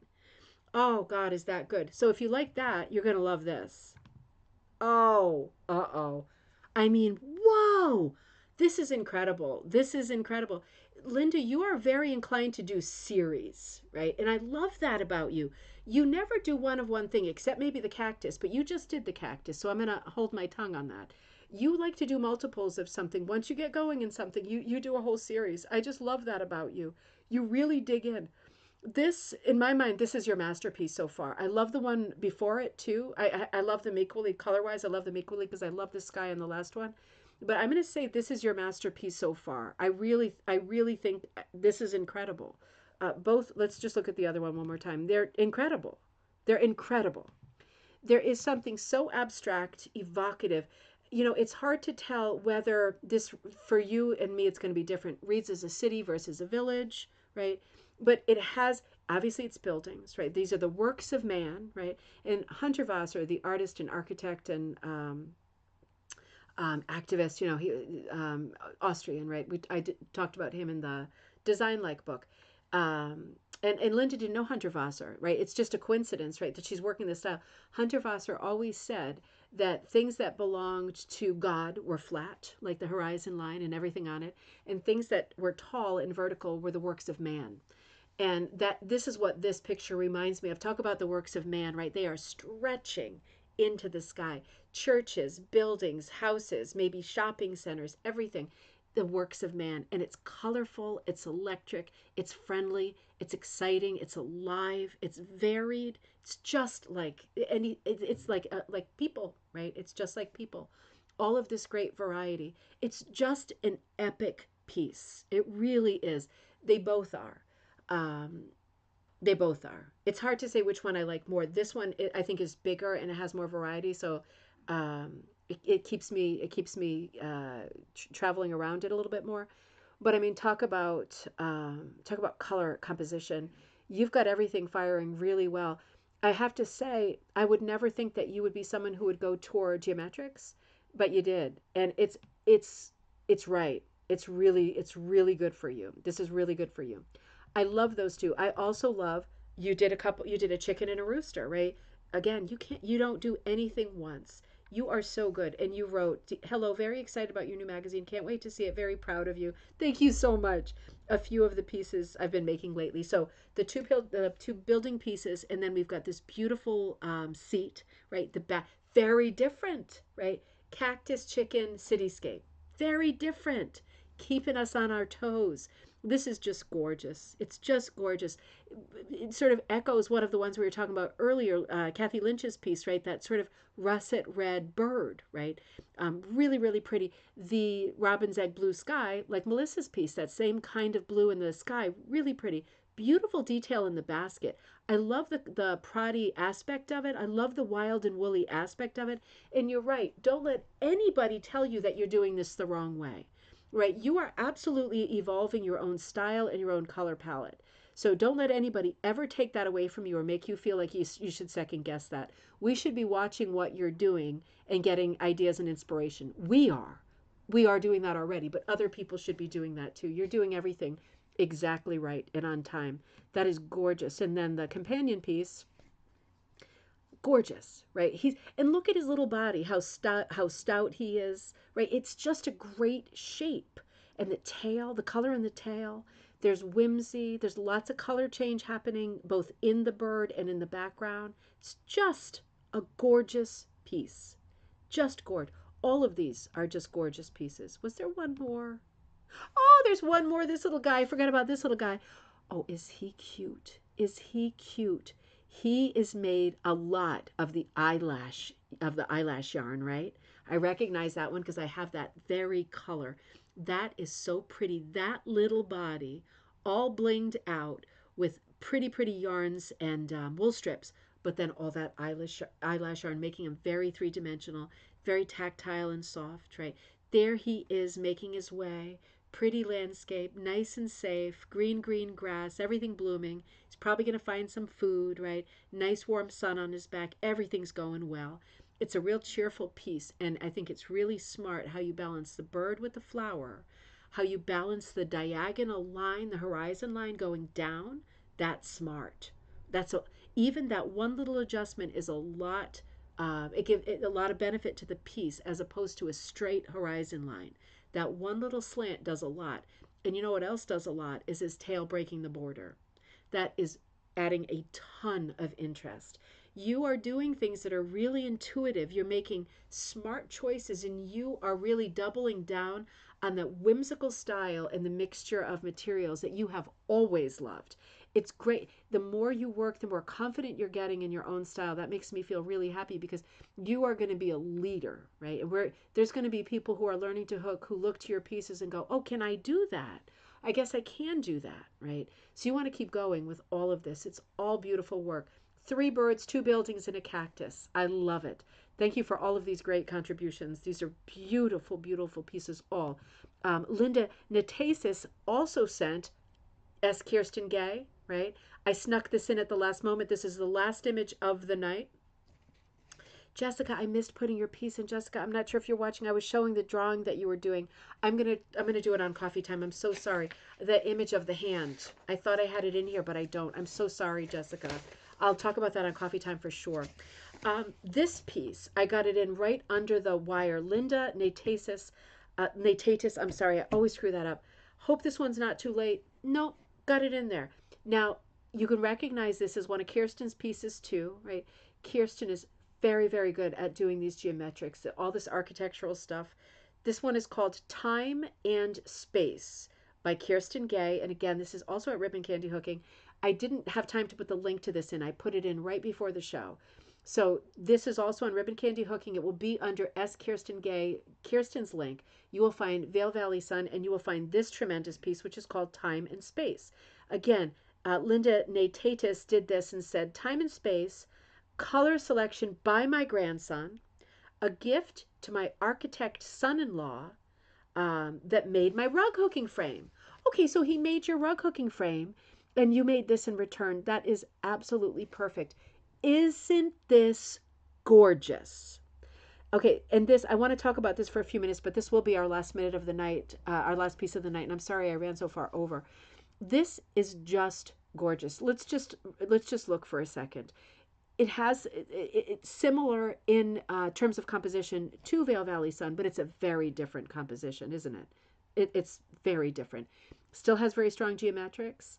It has some color variation. The bottom left has that kind of robin's egg with that sort of tobacco color, turns into yellow, kind of very exciting, but just that one piece of it. Maybe one little piece toward the top on the left. Maybe one more little piece of that. Very careful placement. We are talking about completely different colors here. We still have the yellow sun. We have lots of cool greens. We have lots of cool blues. We have lots of cool grapey indigos and raspberry colors. We also have some warm corals, right? And we have some kind of warm buttermilk colors, really light neutrals, grassy green, lime green, spearmint green, pistachio green, denim blue, right? All lavender, lots, army green, lots of color variation, black outlines, really exciting to look at. Another feast for the eyes. You know what says it all? Two things in my, well, three things, lots of things. Top left lime square, right? Look at the way that that top left lime square balances the other lime squares. Perfection. Especially perfect when I look at that lime square and then right to the right, I look down and there's a long lime rectangle and right next to it is a lime triangle. I love that. I love that because you don't want to separate every color. When you separate every color, you get the sense that you're trying too hard, right? There has to be sometimes when colors sit alongside each other, or you're just trying too hard. That looks like the one occasion in this piece, but that's enough. That looks just exciting. Dots of the lime green take you right to the right side of the composition. Down at the bottom right, little block of blue, right? And that takes you all over the composition to the top, right? Where there's a big, vast expanse of blue. Really exciting. Over on the top right, cute little square, larger square of the coral. And that brings you back down into the coral. Same with Linda Barney's piece, right? When we're talking about these kinds of compositions, they are geometrics that have a basis in reality. They're not completely abstract. You can make out buildings, and once you realize there's buildings in it and a sun, right? The sun really is the thing that tips you off. You get that it's a landscape, right? So it's not completely abstracted, but it becomes very important with pieces like this. It seems like, oh, just, fill in the blocks, right? You fill in the colors. It's like, Tiffany glass window. It's not at all, because you really have to get the color placement balanced. You have to get your contrast good, and that helps when it's outlined, right? You have to get your contrast good, and you have to make sure that your main color families, or at least your, in this case, lime green, the light blue, the coral, you have to make sure that your main color players are present throughout, right? That there's enough of a repeat or a reoccurrence of them that it remains interesting and it keeps your eye locked inside the piece because you want to pinball around that piece. Look at all the different things. You don't want to just look at the sky and go, oh God, look at the way that with that darker green looks next to that lilac, and then next to that coral, and then next to that spearmint green, and then next to that denim blue. You want that, but then you want your eye to eventually, right, hopefully a while from now, come down and go, oh, look at those boxes together. Those are like windows. It's like a checkerboard. Oh, interesting. And some of them are squares and some of them are halved into triangles. Interesting. It's all interesting. It's interesting, it's complex, but the composition is simple. And it is completely up to you with these kinds of compositions that Kirsten is the master of. I will never do a composition like this. It's Kirsten. You have to look to Kirsten for these kinds of things, and her incredible. I know she doesn't like it when I talk about her architectural training, but come on, that's kicking in overtime right here. This is what you trained for, right? Creating stuff like this, and people can come in as you discover these pieces, as you discover these patterns, and say, you know what? I want to hook something new and different, but I'm up for a challenge. I also want to play the game of the color placement. And with pieces like that, right? You get to, like I said earlier, you get to balance your pieces and pull stuff out if it's not working and rework, right? That's always on the table. But besides that angle, you get to choose your colors, right? It's abstract enough that you could say, I don't want any green or blue or yellow in this. I'm gonna have a purple sun, and these are the colors I want, right? I've had this pile on my table for a while. These are the colors I want. I'm not going to do anything literally. You could do that too. That is the pleasure, the joy, and the one of the great bonuses of doing pieces that are more abstract, right? You are absolutely have carte blanche. This is another gorgeous piece, time and space. Kirsten says, I love the warm, small colors in a group surrounded by the cool tones. Yeah, I agree. Balancing not just dark light, but balancing warm and cool, right? And you don't have to know what that means, right? You don't have to look that up. You don't have to watch, unless you want to, you don't have to watch YouTube videos, right? You can if you want, but it's just a feeling thing, right? And if you feel like as you're adding your colors and populating a composition like this, if you feel like you like the way it's going and it feels balanced and it feels right and it sings for you, that's the only thing that matters. Someone else might look at it and go, oh, I love that, but I wish the sky was white, or I wish the sky was black. Everybody would do this piece differently.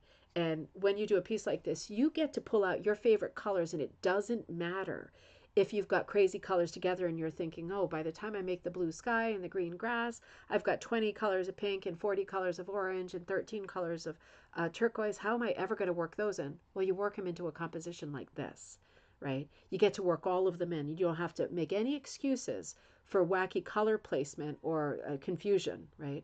Because that's what these pieces are for, being able to drop in the colors that you choose. And you just work on it till it looks right to you. And this looks right to me. This looks pretty perfect to me. Linda, this is a great piece. Kirsten, great designs, great pieces. Everybody, great pieces tonight. It was a great show. Barbara, thank you for saying lots of variety. It was a lot of variety, but there were a couple things that stayed the same. I loved at the end how we hit both Melissa and Michelle's piece that were family tribute kind of pieces, and they were so different from each other, but they had so much in common too. And then the two pieces we saw that Kirsten designed tonight, incredible. That Linda did, and Linda did, and Linda Barney and Linda Nate Tatis did, incredible. So 3 Lindas on tonight. That made it confusing. But hey, cheers, my dears. Thank you all for tuning in. I'm sorry I ran way over. It might be that with gallery nights, we just do. It's just the nature, right? You can always catch part of it tomorrow if you're flaking out or starving for dinner. I already had dinner, but now I think I'm going to go make some bad choices in the cupboard because I'm hungry again. It was that long. Have Ooh, pizza. Ooh, pizza. Yeah, I want one slice of pizza or two. Have a great weekend, everybody. What do I want to say? Fracture class on Sunday. Think about signing up for that. Check Ribbon Candy Hooking for Kirsten's designs. Lots of my designs on there too. If you need anything from me, or you have some ideas for the next gallery night, Magpie Times. Write to me at ribboncandyhooking@gmail.com. It is great being with you and seeing you on a Friday night. It is the best. Have a happy weekend, everybody. Do great work. Have fun. And I will be back with you either on Sunday night for Fracture or Monday for coffee time at noon Eastern Standard Time. Take care, everybody.